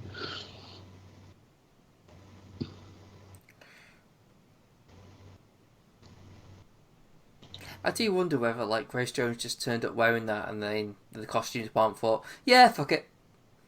Yeah, whatever. I wouldn't be. She'd have been very much involved in choosing what she wore. Yeah. She wouldn't turn up to just do an Eon film and they dress her like, Moneypenny or something. What? Even with that lovely frock she was wearing at the beginning of the film? Yeah. Sorry, I just got a bit aroused thinking of her. A feast for the eyes. It speaks to the essential loyalty of Eon that they stuck with them all this time, and there's something laudable about that. But you see them lined up at Ascot, and you're just thinking, why can't they see this? They're not just too old; they're several films too old. I mean, in reality, I know he was beloved, but Desmond Llewellyn shouldn't have been in it as long as he was. I was really upset when he died and stuff like that, and I was always pleased to see him. But like, take sentiment out of it, he should not have been there. Is this where he doesn't he whip off and shag Fiona Fullerton now? Yeah. I mean, that is there. She is. I mean, this was going to be Barbara Bach, wasn't it? Yes. It was. They said it's Polar even over. There you go. Bond's having his ass handed to him again. You know, chop. Well, Polar even over. I've never heard of you, but the script says I have, and that's a stiff nipple. But it was cold, you know. It was a cold night. Might be a stunt nipple. She was on Strictly a few years ago. Oh, Really? she was, wasn't she? She was. And she actually danced to View to a Kill, didn't she? She did. Did you see her, Tchaikovsky? She didn't go. The one stuck in my Tchaikovsky. Yeah. See, when she said Tchaikovsky, you think he'd say something like, because he goes off, doesn't he?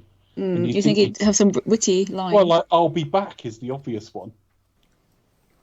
No, they couldn't really do that, I don't think, could they? Of course he could. Bach, the composer, not Bach. We're looking harder. Yeah, that would just be, I don't know.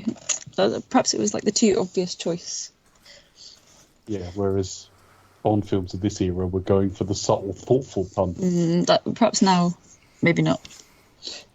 See, I can't watch like this scene without thinking Austin Powers and when they, the sucky it to me line. Yeah. Well, it's the fact that she's Lower, got how her does it back feel, to baby? lower. Is that all right? Yeah, literally. And he's like, how did it feel, baby? I just don't find him very pleasant around women. I just find it he's got his dick out before he's fucking. They've said yes. Do you know what I mean? It's all a bit. And it gets far worse as he gets older because he looks permanently a bit bemused and a bit startled at the same time.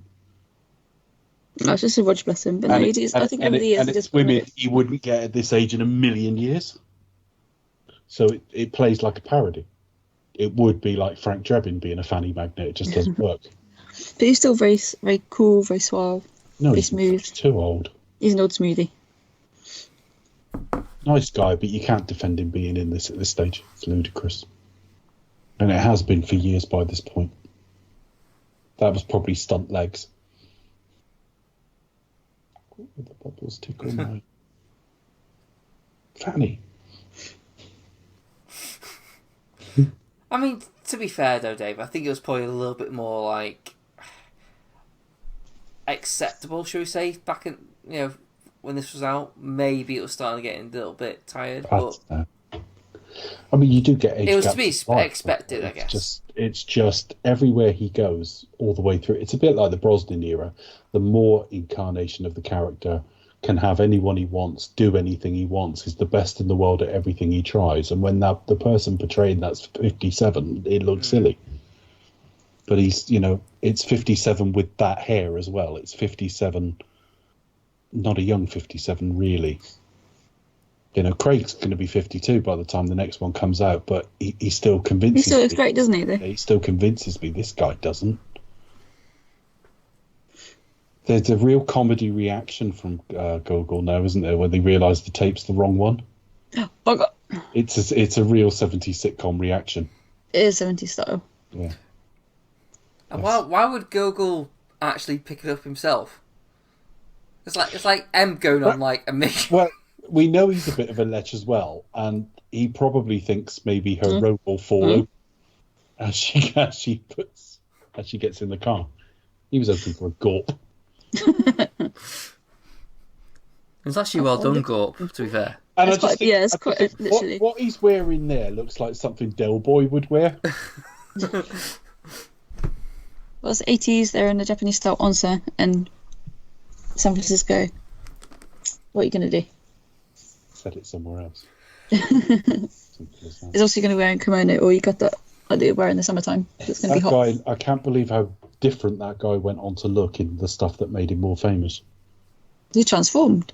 Daniel Benzali. Just stick a £30 on him and take the rest of the hair off his head, and he just looks completely different. He was in the first couple of seasons of NYPD Blue, and then he was in a show called Murder One, and that's what he's best known for. He normally played quite a hard-bitten, like, lawyer. Oh shit! Is that him? That's him. Fuck. Revelation, Chris. Bear in mind, we've talked about this film twice now. This is the third time. Literally both times. He has that revelation every single No, time. No, he hasn't. No, he hasn't. That's what I'm saying. The penny has never, ever dropped for Chris, who I'm talking about. He does look completely different. Yeah. Do you know him? I've seen him for NYPD. Because he kind of looks like he's a little bit. If I could equate it to any comic book character, he would be like the Thing in Fantastic Four. That kind of really sort of. Is that the same guy I'm thinking of? No, that's the guy who played He didn't play the Thing. No, it's a different guy. No, but that's what he looks like. Well, the one who played Vince Mackey or whatever he was called. Yeah, a little bit. He's best known for. Hang on, I'm just looking for the picture. I'll drop it to our thread. This is what he looked like in Murder One, which was the year or so after NYPD Blue. The first series of NYPD Blue is largely the one with David Caruso in it. David Caruso's with somebody in that film that he defends. Yeah.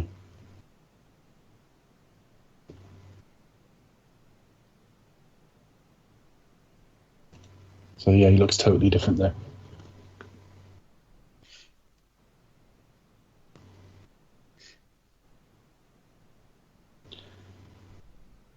Subtle there, Rod. You really camouflaged and.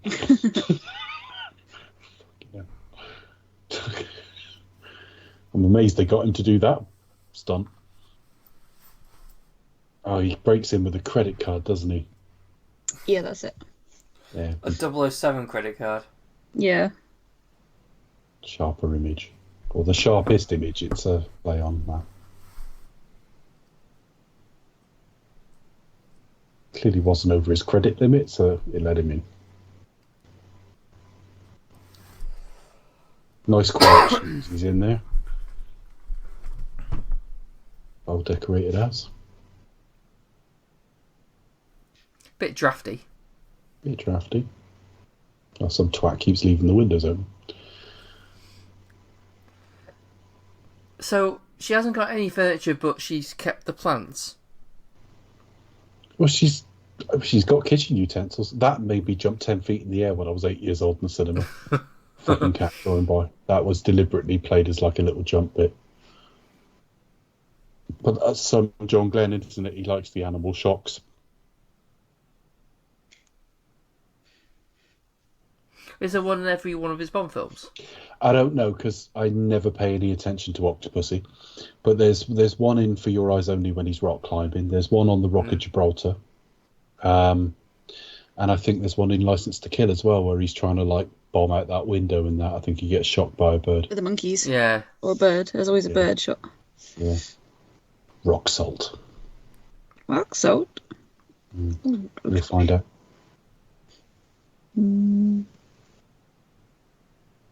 It's James Stock, London Financial Times. London Financial Times. Because that's what journalists do, don't they? Yeah, they climb in a fucking window and then walk in and have a look at a shower and think, Home invasion. I can do her in that later. She was in, I can't think what else she's been in. She was in Charlie's Angels. She wasn't the original lineup, but they had a few changes of lineup. She was in another film, I can't think of its name. What's she called? What's the actress called again? Remind me. Tanya Roberts. Tanya Roberts, that's it. She's a Beastmaster. Beastmaster was the one I was right. of, but couldn't think of its name. I saw a photo of her in that the other day. Quite scantily clad. It was a pretty photo. I mean, she's an attractive woman, but I can't. She hasn't acted since 2005. Well, one would say she hasn't acted at all, but she hasn't acted since 2005. She does look rather smoking, though. Oh, yeah, definitely. Beastmaster. Yeah. And, of course, give her, like, a comedy like Bars fight thing. Yeah. She was in Charlie's Angels as Julie Rogers. I don't think I've ever seen her in it. That's a great name. I remember Cheryl Ladd being in it for a while, but then because Farrah Fawcett's I think only in the first series of it. That's the classic lineup, but like that lineup only lasted like the first 20 episodes or whatever.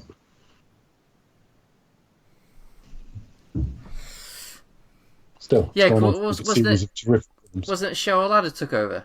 Yeah. And then I don't know if she left. I don't know who Tanya Roberts replaced, but she was like in the last series or so. She only did like 16 or 20 episodes or something like that.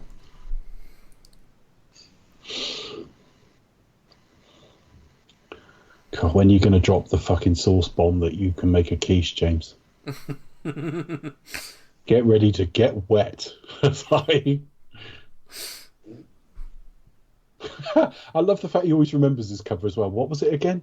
What did I say? I can't remember. I can't remember now. St. John. Oh no, that wasn't the fucking thing. Robert Stone. Oh no, that's different. Oh, it doesn't matter what my name is. Somerset. No. Somerset. David and Caroline Somerset. Oh dear. There you go. A quiche. Tasty quiche. With Sounds olives. interesting. What is it? Here we go. Quiche to An cabinet. omelette. No, it isn't. That is not a fucking omelette, James. No, it's obviously clearly not an omelette. And they're just having it on its own. No side salad or anything. Nothing. There's massive. There you go. That's it. Oh, and it goes in again. But they're gonna eat quiche now and drink a load of wine. Someone asked on Twitter why the film didn't cover the fact that they must have gone to bed bloated and farting. That was quite funny, actually. I saw that. I did reply with, "How do you know they did not go to bed farting?" Well, this is it. There was seismic activity the following morning. Was he there? Or was he wasn't born at the time? Anything Roger ever said about her was her eyes. He just said her eyes were so striking. It's the first thing he noticed about her. Ooh.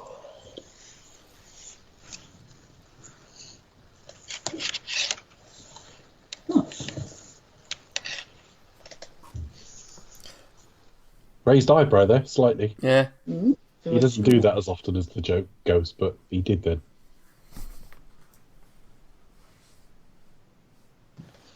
I think I'm in there. Barely ate a quiche. Let's see if I can try her pie. So they're having red wine. Well, I suppose after the fact, I guess. You were wondering why they were having it with an eggy dish. Yes. Yeah, and it's really thin as well. Look at that wine; you almost see fucking through it. I mean, it's basically rosé, really. I guess It's a crap wine, I think. it's Ribena. Right, Bina, I was going to say. Well, then I'll check the windows and doors and.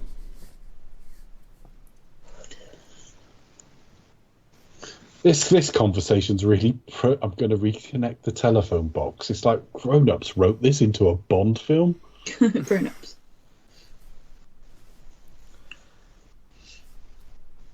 Oh, she's suddenly falling for him. Look, that little lingering look. All the women did in the fucking Roger Moore era. I think it was the one in Moonraker. He walks into that like place in Venice, and the woman almost fucking comes just looking at him. Yeah. Yeah, if women came, of course, which we know they don't. That's a myth. Yeah, well, sometimes I'm not sure.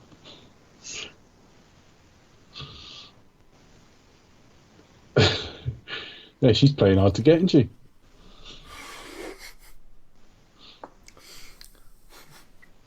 Oh, forgot to cover myself. Oh dear, what a shame. Why she got such old fucking lady stuff there? It's I a don't bit mean weird. I don't mean her bits. I mean the furnishings. Pardon? Never noticed that roof terrace before. What a great defender he must have been there. Fucking spark out. She's gone and managed to cook a whole breakfast, come in and give him a nice peek of cleavage, and he was spark out the whole time. There you go. That's detailed. State-of-the-art Apple computer. Is that an Apple, is it? Yeah. Very state of the art. I don't think Apple have got any future at this point. All right.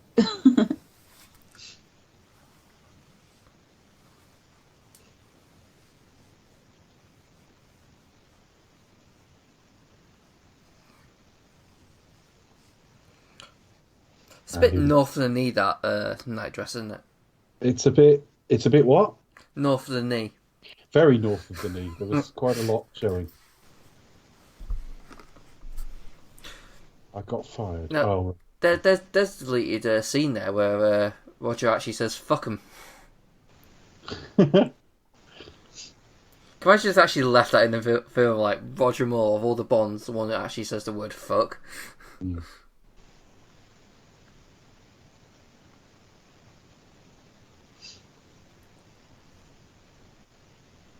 This is ponderous as shit, isn't it? And he's inside. Why is he wearing the leather jacket still? He's just cool. Know. He's just that cool. He's just very cool. He won't feel the benefit, will he? No, he won't. I mean, Happy Days rerun and just thought that's the look for me. I mean, it's not as if he's in like a warm state like California. No. Shot on location in Iceland. Oh, actually, the interiors there could well be pine wood, but yeah, it's still obviously it's meant to be. Isn't it amazing how Southern California looks totally like Southern California?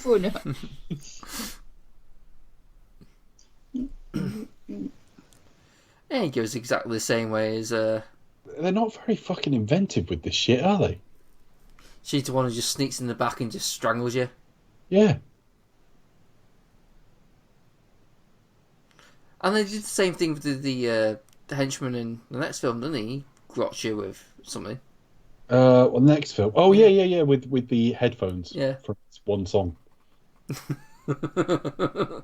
Which he has to keep playing again because he doesn't get through it. You can't kill without it. City Hall. This leads into... God, she gets so annoying at the end of the scene, doesn't she? It goes into that long car chase where she just screams his name repeatedly.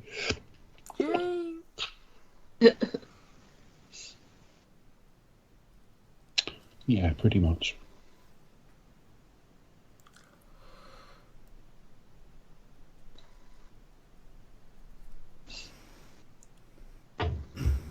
I loved this when I first saw it, when I was like 8, and I'm just thinking, what about it did I love? At all. I think, it was the event of it. Yeah. It was, seeing... I don't loathe it now, by the way, but it's like, what as an 8-year-old would I have loved about this? Because it's quite dull. I think it's just seeing, like, the excitement of seeing a Bond film, seeing, like, the vibrantness of Christopher Walken and Grace Jones. The score does a lot of heavy lifting. In the titles. Yeah. Yes. Yeah.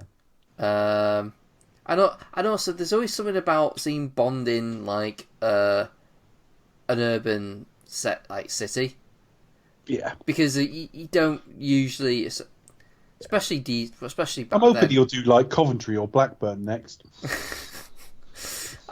I mean, before when he was like driving past like kebab shops in London, it's yeah. It was before, obviously this was before then, so it was should have just had a couple of prostitutes there vomiting or something. Just really add to the. Yeah, there's a bit in Skyfall where he does drive around like a bend in London, and it just looks like I don't even know if it is a kebab shop, but it totally has that feel. But it's only a few seconds.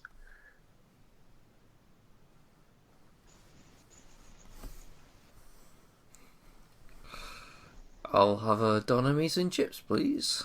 I like the way she's done the side of her ear there, because she could hold a pencil there and it wouldn't roll off. She'll always have like a pen handy.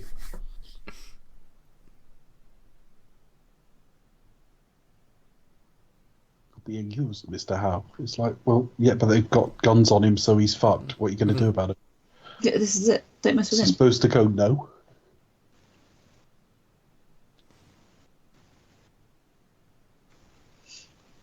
The companies that make American flags must be fucking minted because they're bloody everywhere.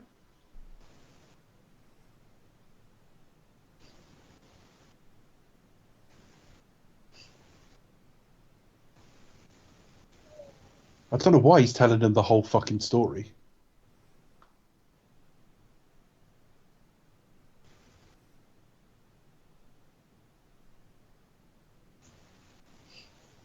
Dead. There's Jenny Flex about to play another massively important role in what is, after all, her film.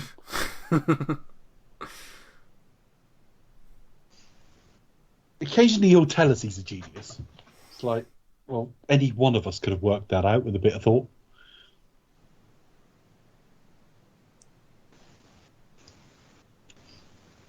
It's just such a typical bad guy thing to do, isn't it? Sort of explain the situation. I know, but it's that show. It's that show. Don't tell. We're told he's a genius. Nothing he does really backs up that he's really that much of a genius. He's meant to be stronger and all that sort of thing, and he's not. They don't even really have a decent punch up late in the film. Not really. It's not that good. They had to be very, very careful because they did actually film some of the stuff with the stunt doubles on the Golden Gate Bridge, and they could do nothing more than sort of cuddle a bit because there's obviously limits to what you can do up on the real bridge. Product placement for Bacardi. There. It's flammable as fuck. Buy it from your local off-license. It's got his Perrier water. They're making the way out now. They're making their way out now. And the one with them is carrying the sort of thing of petrol. You just think, like, won't people just spot them running out the building with them? Perrier's flammable as well. I never knew that. Perrier? What are you on about? Yeah, the bottle of Perrier. He just threw... Yeah. All right. This is a foreshadowing of the big deal they did with GoldenEye. Yes. Drive into some empty cans that are obviously empty cans. Brilliant. It's one of the worst product placements in the entire series. There were a couple in Roger's era, though.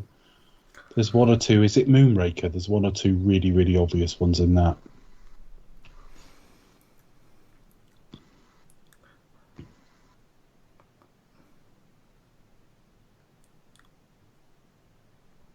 I think she should shout his name a few hundred times. You'll save her then. I think it's a bit hypocritical of Roger to say "hold tight," where Moonraker, he's told like, so, "Hold on, James." He's sort of go, "Oh, the thought had occurred to me." Oh. Yeah, a bit of a knob. Did you just call Roger Moore's James Bond a knob, though? Dun, dun, dun. Shocking, positively shocking.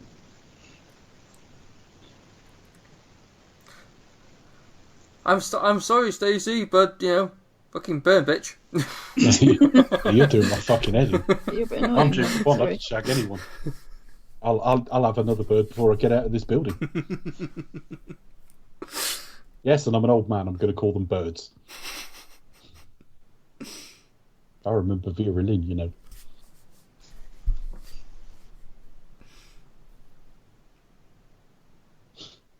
And then, right, he goes and gets a bin. It's just like, the script conferences must have been mental. We need the perspective of a drunk. I want to know what somebody drunk and homeless thinks of this. Well, it is San Francisco.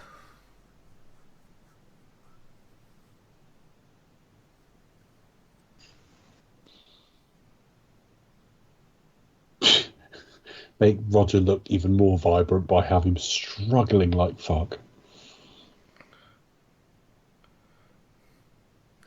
It looks like he was doing his own stunt there. This is a pretty decent sized set piece when you think of closing down city squares and having emergency vehicles and all the rest of it. So considering the budgets of the film around this time, it's a fairly big set piece.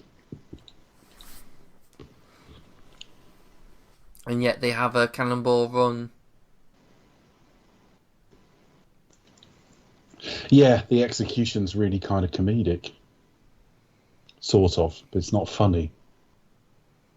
I don't know how they did all that, because they can't really burn down City Hall, can they? I don't know if you can dress parts of it and burn parts that you've dressed. I don't know. Quite a lot of extras there as well.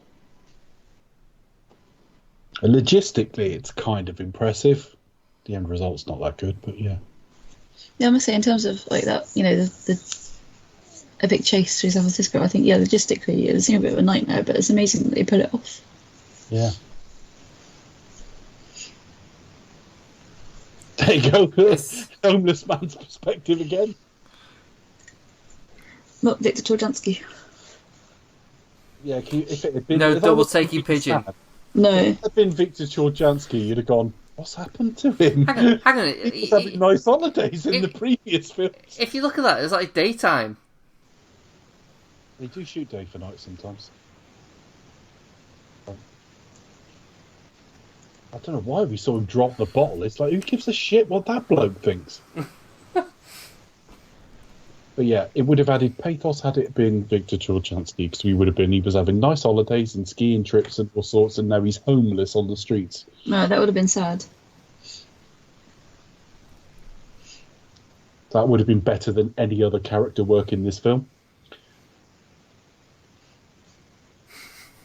Got a bit of a Sipowicz here, this chief. Yeah, I think he was kind of cast because he was that kind of type. Yeah. Although the difference is Sipowicz gets results. Also played Tuvey or Toomey, Psycho 2. He was in that as well. Oh, was he? Yep. What, this guy or the guy who played? No, Dennis Franz. No, Sipowicz. I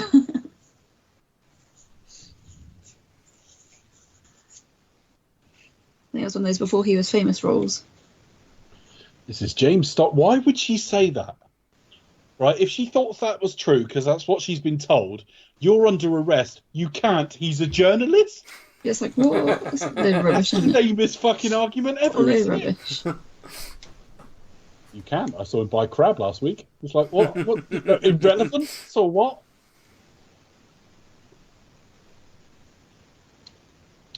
Thankfully, the keys were in there. Lucky. What a stroke of luck. Oh no, something's about to go very wrong.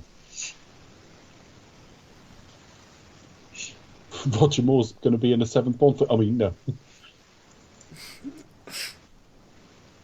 God, I mean, Timothy Dalton must have just been such a change after this. I mean, I remember it, but I was a kid. I don't know, if I was the age I am now when, like, The Living Daylights comes out, it must have been such a shock to the system after this. Can you imagine, like, if you just stuck to Dalton in this instead of Roger Moore? Everything else is exactly the same. How well would it work? I don't know. I can't see it somehow. I always thought Dalton did the sort of paternal and caring stuff really well, so I think his relationship with Stacy would have worked fine. Allowing for the actress, but it would have been fine. But I don't know about all this. I don't know. He'd have just played it. He would have just earnestly done it all, wouldn't he? Yeah. He played it cool. Yeah, would he delivered his lines with menace or sincerity, wouldn't he? I can see him in this before I can see him in Octopussy. Yeah. Because he would just do all this with less nodding and winking. Whereas Octopussy is just fucking ludicrous from start to finish. So, I don't know.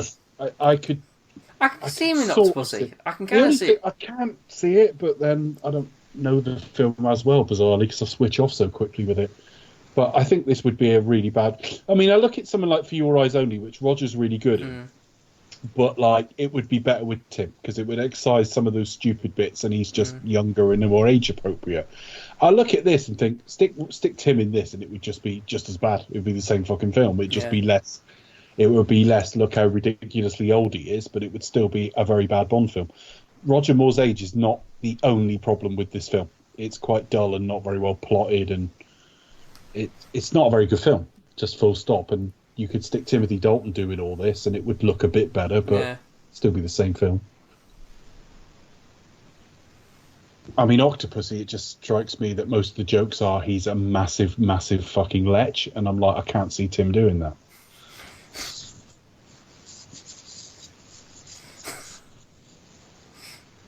Yeah, random couple shagging. No. Yeah. As you do. None of the sense of like just having a quick fumble in the back. They're all their clothes off and blankets on and stuff, and Yeah. it's like you've come out really prepared. If that's an illicit affair, you've come out prepared.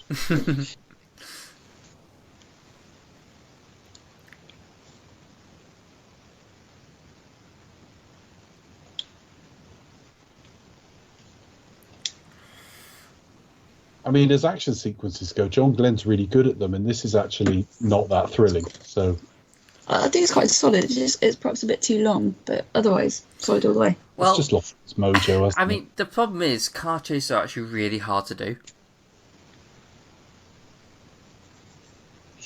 I don't know. Are they? I don't know. I assume so. Maybe. I mean, look, I wouldn't know how Also, to. I imagine it's a lot to coordinate. You got people, cars. But you think about it, it's basically a bunch of shots of like cars driving down the road. So how do you make that exciting?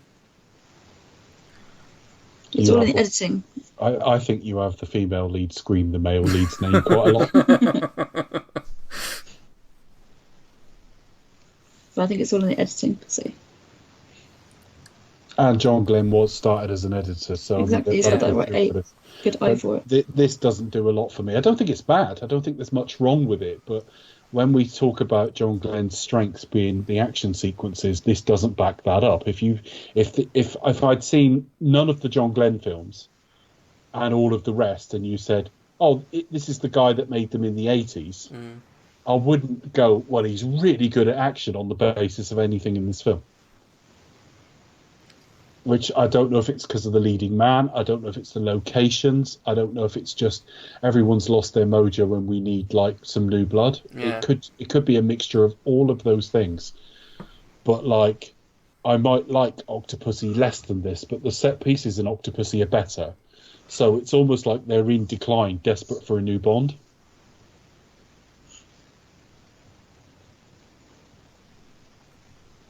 And Sipowicz has not got a result there, Becca. Sorry.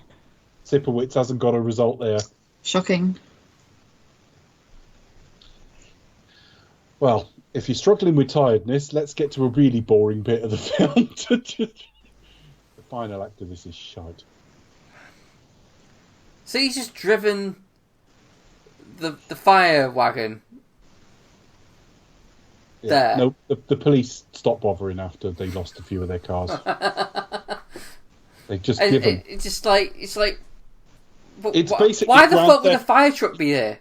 It's Grand Theft Auto the movie. Basically, he's got out of sight of the police, and his wanted level's gone down to 0. Or he went through a car wash or something. Or the other things. Oh, look at that! Because Roger really laid that guy out with one punch. The way they shot that bit with her going behind, I thought he was going to lay her out as well. I like how I didn't have to show Roger actually throw a punch. He just showed him like shake his hand as if to say, "Oh, that hurt a little bit." Yeah, because I hit so hard. It's like Ron Burgundy going 1001, 1002. Ron Burgundy? My arm hurts. I've just done so many. I just punch so hard. She has to like get all dressed up, and he doesn't. It's women's lib. Taking on the Teamsters.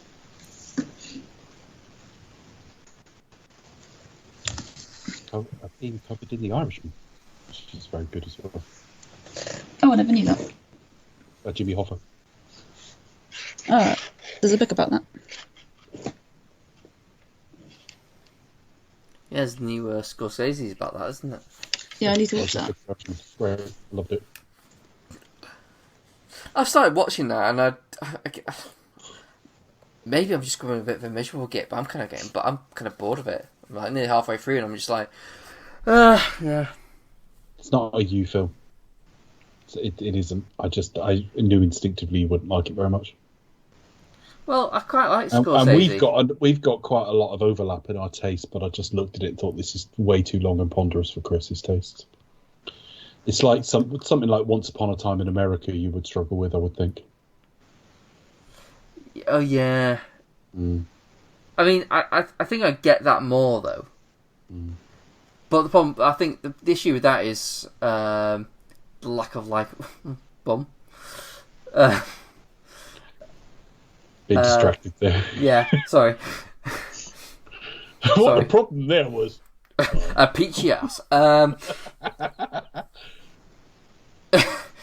yeah. The problem with that film is it's just you're spending time with characters who aren't that likable. I mean, like the main guy you follow, like literally rapes someone like halfway through the film. You're thinking like, well, that's the problem you got with Raging Bull as well. So, yeah.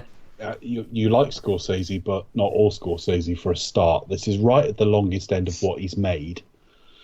It's not pacey by any means, although I think it's got a nice even pace. I don't struggle with it at all.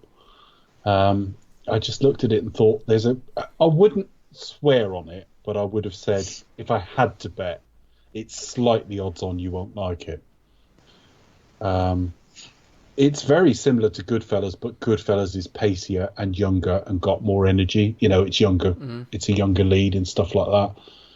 But I would say if you like Goodfellas, there's about a 60% chance you'll like this. But it's far from certain. A significant minority won't, because it's that much longer again. Is there something about like De Niro still looks old even though he's supposed to look young? Well, I mean, that's partly the body, but it's partly the fact that he said that Scorsese himself said they're not playing themselves as young men, they're playing these as younger men. You don't look for Robert De Niro like he looked in 1980 or whatever. And it's true. I mean, at no point does he look 30, but they de-age them fairly well in that they do look quite a bit younger. They age them even better. Towards the end of the film, which I'm not going to give away, you see them older than their current years, and they've done that exceptionally well.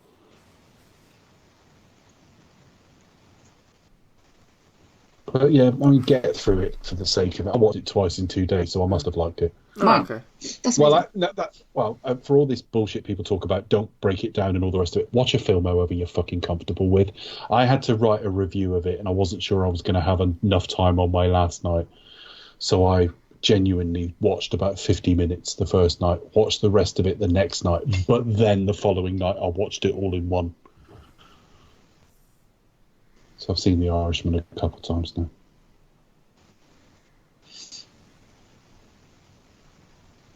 And I loved it, but you've got to watch it with it. It's not the irony is it's a film totally not designed for Netflix. In that it's all very well to say, well, at that length you can break it down and that's great, but the extra concentration we all have in cinemas is helpful for something like The Irishman.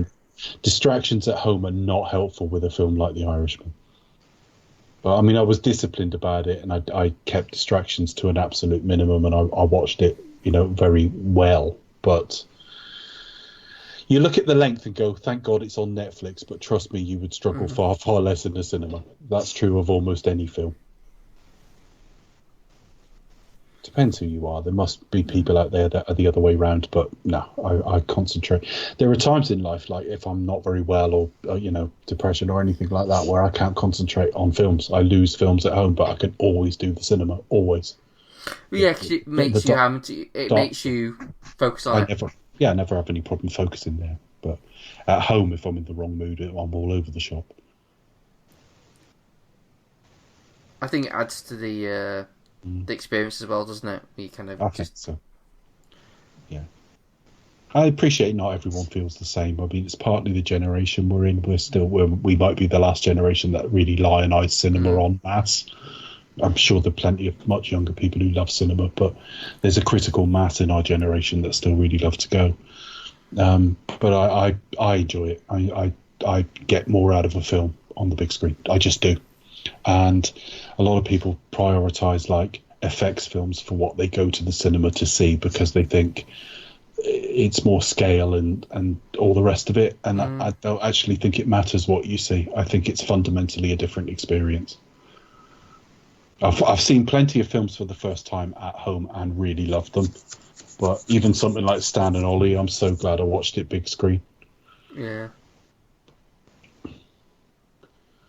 Anyway, this is we're building to a 57-year-old about to get into the like climactic action sequence, so I imagine this is going to be a bit special. Oh, he threw a stool. That's cool. The thing is, they do excellent work with their set building at Eon, but this screams Pinewood, doesn't it? Mm. Would you say, Becca? Yeah. So one of the things that Christopher Walken does really well in this film is it does play off petulant. He does give good. Yeah, I would agree. That's always been a hallmark of some of the better villains. You know, think him. You know, Goldfinger cheating at cards and then getting pissy when he's caught out and stuff. Yeah. Petulance is, I think, if you ask the average person to name Bond villain sort of traits, they wouldn't think of it. But petulance is actually a big part of it. Mm. Arrogant. Yeah. Me, the 13th Duke of Windsor. Well.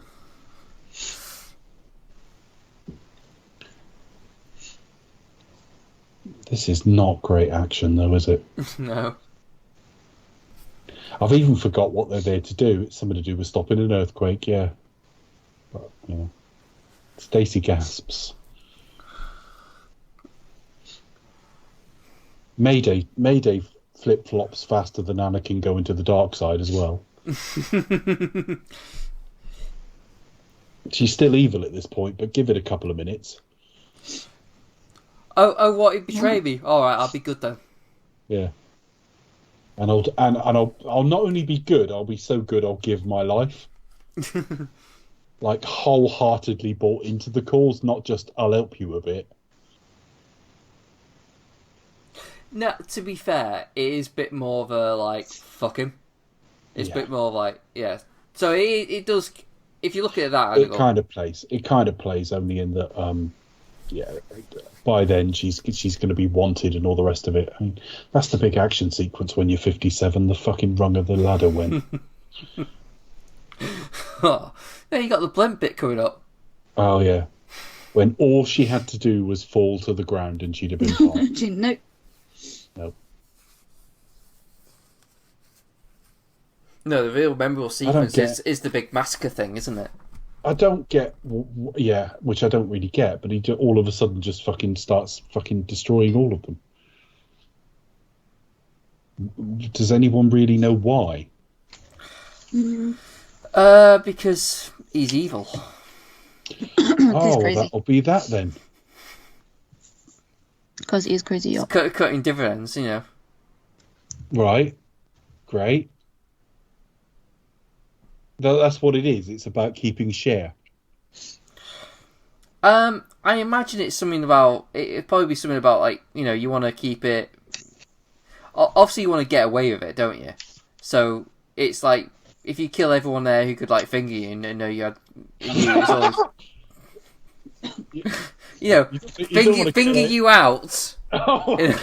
To say that's killing the gold goose for some people, isn't it? Carry. And they say this wasn't a remake of Goldfinger. Yeah. That's because it wasn't.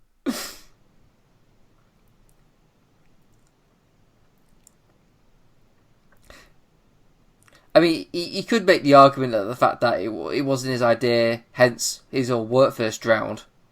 But then when they had lots of bullet holes, it may not be that convincing. Yeah. But I'm not convinced this has been thought through. But I don't think So he's not going to be able to claim it on the insurance, sod it.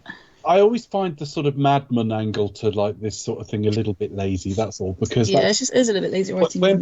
Only because when these bits don't make sense, you default back to, well, they're mad, I suppose. It's the problem when they it's the problem when they do Joker. It's like, oh, he's crazy, but yet he's a mastermind. It's no, it's at least with the Nolan ones, the whole thing was he's really only looking to create chaos. He's an anarchist in Nolan. Yeah. I mean, I'd make an argue that that's principally not Joker, but Good. I've heard that argument before. I don't agree with it. I've read quite a lot of Batman, but I've read it. I've seen that from people who have read an equal or greater amount of Batman. To be fair, Yeah. so there's definitely an argument along those lines. I think in terms of what how Joker describes himself, like what he says he is Joker, Yeah. but end of the day he's like, well, no, you have a plan. You just want anarchy. You just want, Joker would just do things just for the sake of it, because he is actually an agent of chaos. Which is the name of one of the tracks on the soundtrack. Yes.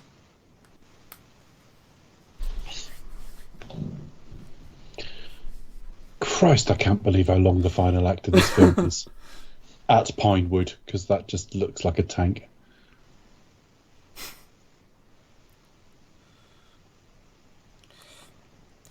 This one, this is where they start to have actual blood squibs. Yeah, Usually they did. They made an effort with that.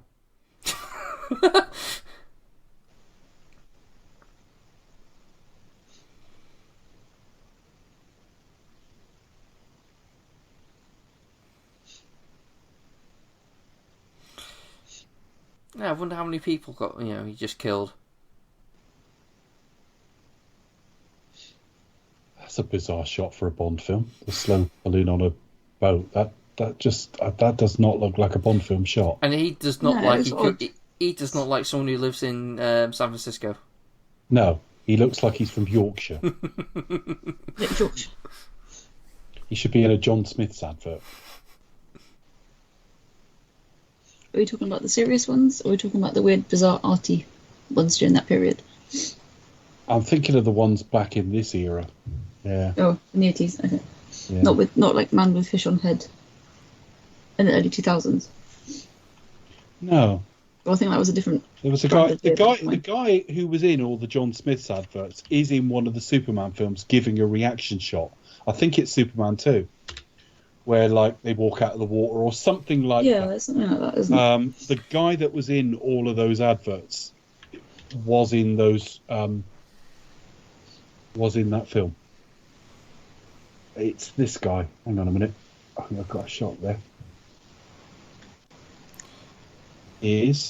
I'm just going to send you a link because it goes to a YouTube video. But this guy, it was. Oh, it's that guy. This guy. Just sent it to you. I have a question. Musically. This is a different blimp to what was set up before. I don't know. I don't remember the one before. The one where he throws a guy out. Yeah, what have you to a kill? Yeah. Right. I don't know. Why was it a different colour or something? No, well, obviously it's smaller because you haven't got the big sort of boardroom type sort of get up. Oh yeah, there is that. Yeah. So if you set that what up, if they need an emergency meeting? Emergency meeting. But why have you set up this? Why you have that and then set us up this kind of like emergency blimp? Well, it's a bit like Mr. Freeze taking his rocket with him, isn't it? Just in case the burglary doesn't go that well. Well, I suppose they've got to get away from there because it's all rigged for explosions and stuff, isn't it? Yeah. But surely you have a helicopter, wouldn't you? Yes. Yes. Yes, it would. Didn't think of that. Yes, it would, Dave. Like, I forgot there were other devices for flying in. No, it's a blimp or nothing. I mean, plane, understand because you need a runway, but people never went anywhere before the blimp came along, and they've never gone anywhere since the Hindenburg. Oh yeah, and the German.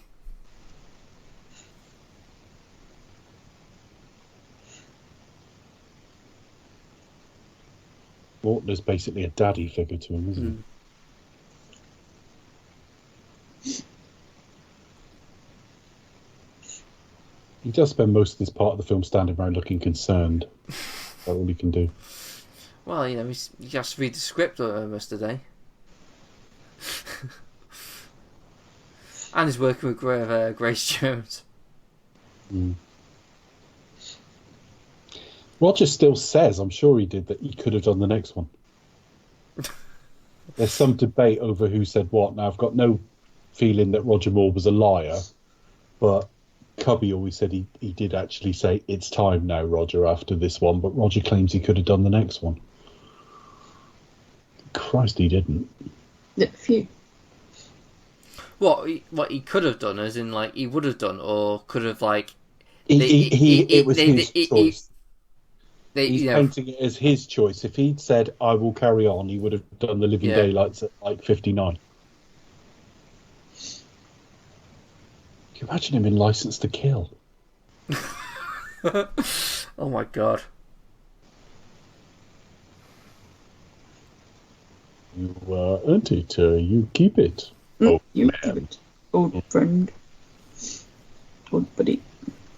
I can imagine that fight in the bar in License to Kill. It would be. Like, don't you want to know why? It would be like Red Dwarf. Do you want to know why? It would just appear after the fight's finished, like Rimmer did, just rubbing his hands, going, "Yeah, thanks for your support." All she had to do here was fall to the fucking floor. No. How slow is this fucking thing? Does it? Oh, she's hand cranking it. To be fair, that's fair enough. Instead of a slow dipping mechanism, it's a slow rising mechanism. Yeah. Obviously not filmed at San Francisco. Actually filmed in Amberley Chalk Mine. That surprises me because most of it looks really pinewood, but then some of it may have been. I think that bit probably was, but that's actually Amberley. Okay. It depends on which bits, though. Really, you hear that, then you could like. It's all kind of chopped up, really. So. Okay. That's another location I recommend you can visit because it's really interesting outside of Bond. And they've still got some of the carts with the Zorin logo on. Really celebrate their illustrious history in the movies. They do. But it's more known as like a sort of a heritage museum as well. So. I mean, Mark O'Connell's proof of this. Mark O'Connell knows the Bond films better than anybody, and this is his favourite. So every Bond film is somebody's favourite. Every one of them. All of them. I like how Bond actually sort of gives a shit about her. He's that's like, obviously Pinewood. Jump, you silly bitch. Get over for me.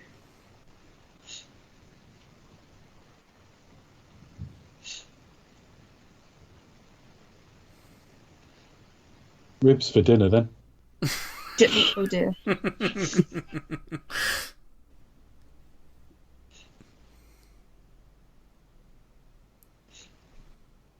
oh no, my beautiful plan.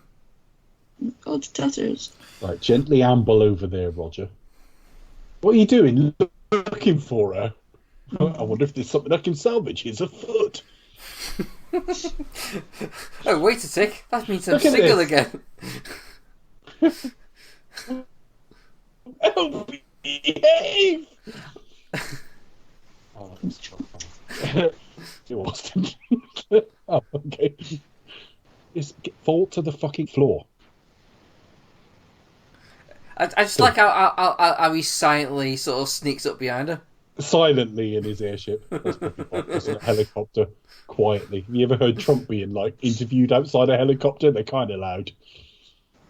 Whereas that thing, silent. The thing is, though, like, what's his... It wouldn't be. Oh, look at this. What's his point? Oh shit, my plan's scarpered. Right, well, best kidnap her then. Why? Yeah. Take her to the Golden Gate Bridge and have a little bit of fisticuffs.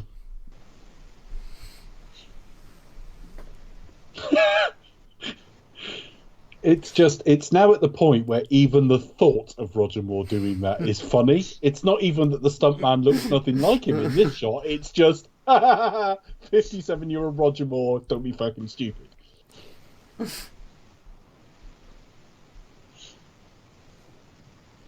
Oh, I want to know what a homeless person thinks. Oh, it nearly hit him in the nuts. Nearly. Think so. Why would anyone be looking up? They'd be just like, oh, there's a blimp. It's just a blimp. You wouldn't notice that bloke, would you? Yeah, That height? a few people might, but it wouldn't be like a great and deal. If it's on the underside of something, you just think it's something on the paint or something. Deary me. I don't know why they insist on doing those close-in shots so you're convinced it's him when they look so obviously back projection. I've got to look up this Mortner actor. Because he just doesn't look anywhere near his age.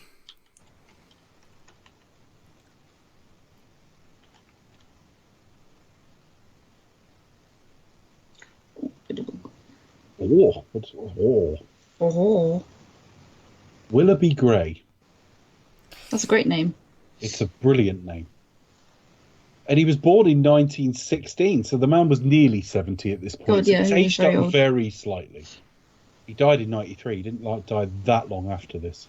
No. Years. Died at 76. He lived at 75, so it was no distance. Thing is, though, if you were Zoran, you just like keep on flying. You wouldn't sort of like, I know, I'll just sort of swing by that bridge where we can. Sort No, of it's a like, bit silly, isn't it? Hook onto something. Yeah. It's like, well, I get his thinking, but surely you just sort of like go, you know what? Eventually he'll lose grip and fall off, and I'll. None of them have a penknife, Andy. Look at that. Oof. Ooh.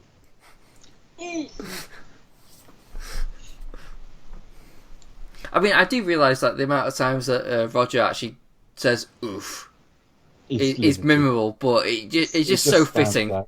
He's not very natural at the whole fight stuff, so when he does do it, it just looks like it's absurdly hard work or absurdly easy, depending on the scene. In that it either looks like he's doing something really unnatural, so it's difficult, or they simplify the fight to such a degree that he's not actually doing very much.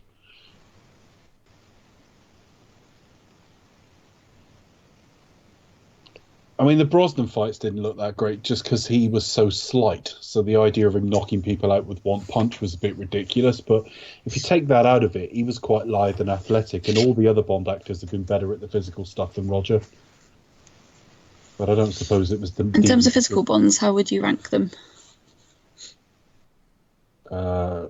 Craig, Lazenby, Dalton.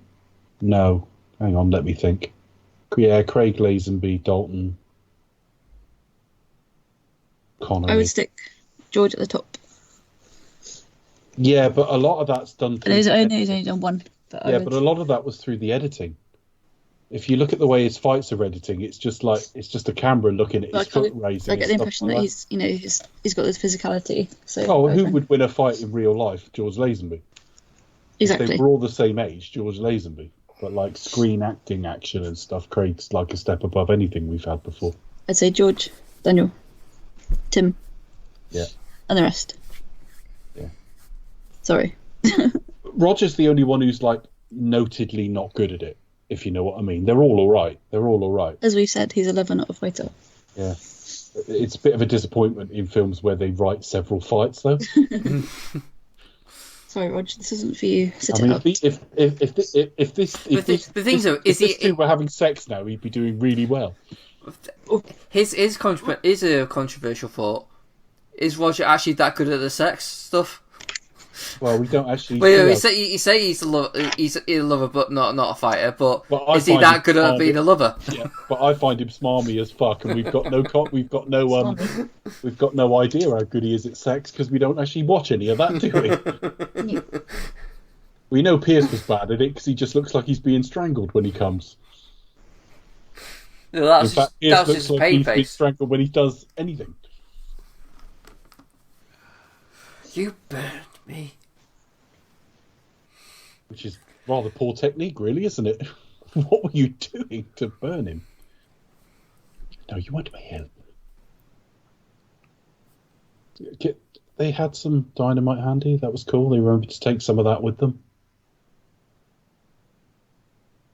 What a crap action sequence. All written around Roger. We just swing an axe at that. It's just... But I always remember like sort of having fun at the the whole fighting the bridge and fun them over the dynamite. I don't know. It's just kind of.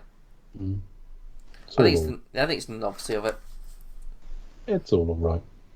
There aren't many Bond films I hate, and I don't really hate this one. It's boring though.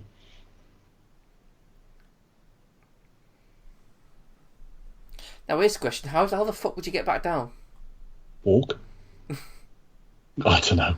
No idea. Slide down. There's never a cab when you want one. Nice quip there. The Order of Lenin for Comrade Bond. They know the USSR is still a thing, as is the Cold War. They've let him into MI6. Mm.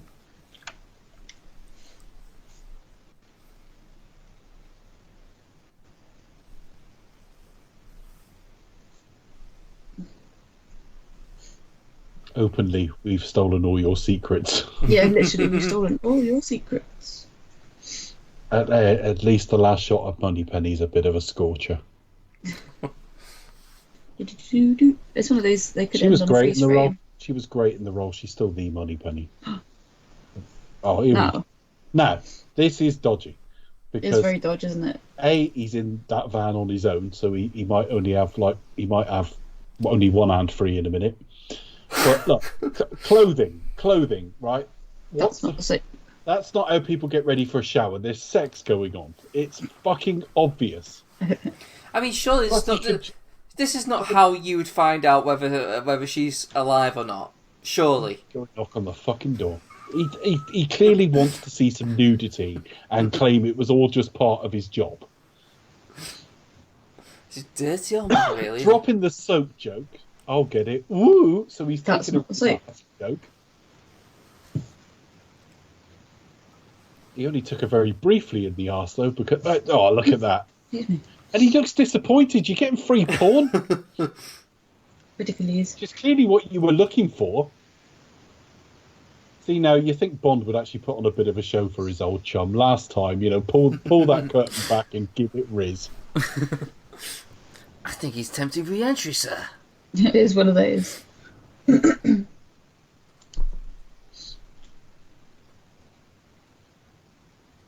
That's not the way he left last time.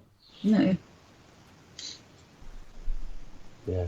It's run out of energy, and I remember watching this on the Blu-ray, and Roger was talking over this bit because I listened to his commentary, and he was just saying he knew the film wasn't as good as what you could argue, because there's another couple of his films that maybe even 3, depending on your taste, that are almost as bad. But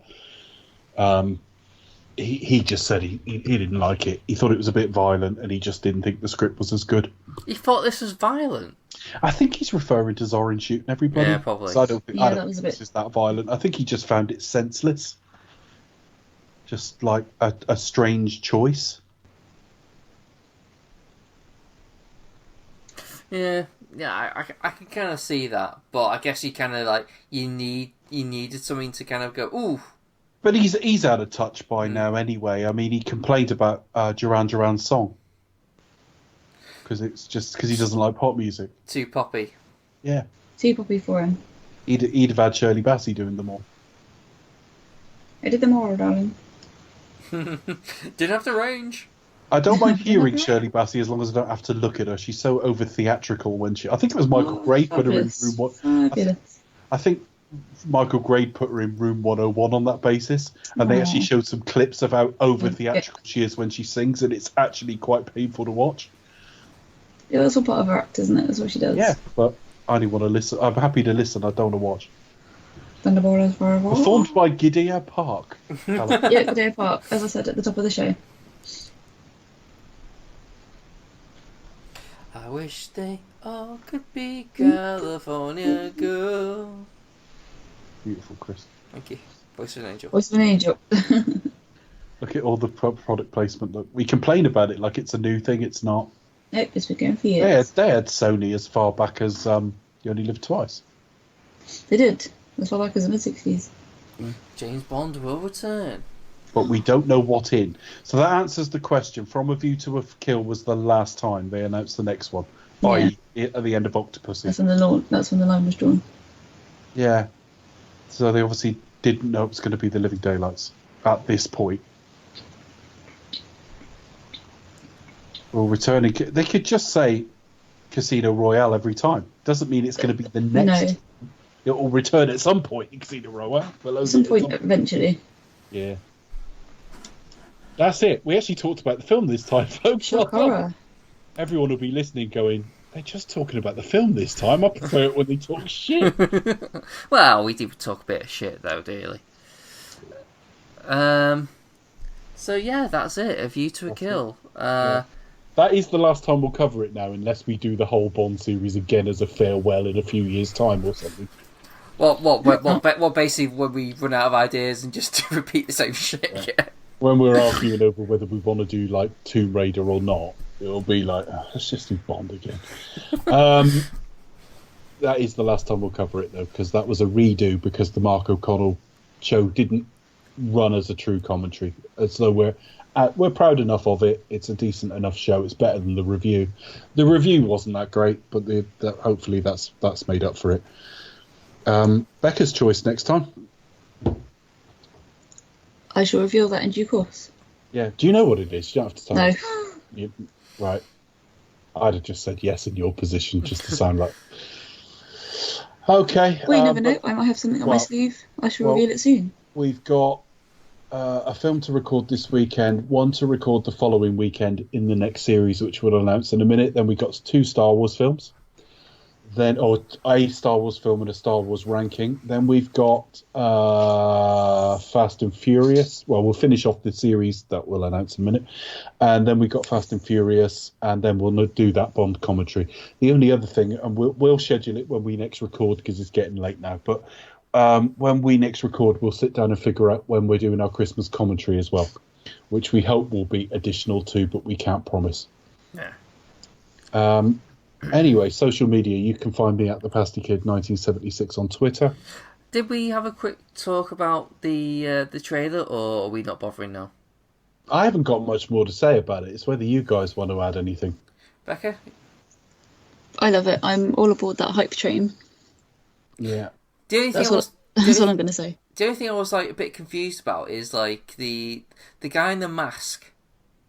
Now people are saying that's Rami Malek, but though he looks completely different when you see him as Rami Malek. Look at the lower portion of his face. And he's scarred in the present day as well, although the scarring seems a bit lessened. Does it? And then have a look at the new character posters as well. Yeah. Oh, the new ones, like new ones. Yeah, they only came out recently, like the other day. He's found some way to defy aging, but we're guessing this will all go out of date. What we'll find out... It might not be him, but we ought to comment. It might be. Yeah, we'll comment as well after the next trailer, because the next trailer will inevitably give more story idea. Because that's just the way trailers are now. The first one is set in the tone. You might get a bit of character as well. And I was surprised how much was in this trailer. That's a lot for a teaser. That's a lot for a teaser. But the main thing was how lovingly they shot Daniel Craig in that film. The bits we saw. So it looks very different. The teaser was great, and the trailer was looks very different from the Mendes films. They look a little bit more colourful. Obviously, we don't know how the score will match up to that, but we'll see. And is Blofeld like a one-scene thing? Don't know. It does seem a little bit Hannibal Lecter-ish. Yeah. And that seeds. I suspect it'll be more than one scene, just from dialogue. That there's one point where it doesn't seem he's talking to James. And also note how he's got one eye. So there's going to be at least 2 scenes of him, I think. But we'll see. We'll get to see him twice. Yeah. No, I think that's really cool. I remember sort of reading interviews, and he's like, "Oh no, I'm not involved." It's like, you sneaky. Yeah, but I mean, generally, like when he says no, you sort of think, he means yes. No one believed that. What? So everything he's not in, he goes around claiming he is. no, especially with his last Bond movies, he's like, no, nothing to do with it. Yes, I'm in the next Fast and Furious. I'm going to play Ted in Bill and Ted's new film. I'm replacing Reese Witherspoon in Legally Blonde 4. Legally Blonde 3. That's already. You saw that coming. He's actually playing Brutus. Yeah. So yeah, I'm going to be in Coronation Street next year. Yeah. That wouldn't surprise me, actually. It would surprise me if Christoph Waltz turned up in Coronation Street. To be fair. It'd be even more surprising because I don't watch Coronation Street, so the fact I even noticed it would be amazing. He could be like sort of like the German market seller. I haven't got. I mean, the only concerns I've got about this film at all is he left the last film attached to somebody, and all that sort of thing. I've got no problem with there being continuity double O's. I would expect that. The natural plot point that it would cause some friction when he comes back is absolutely natural. That's filmmaking 101.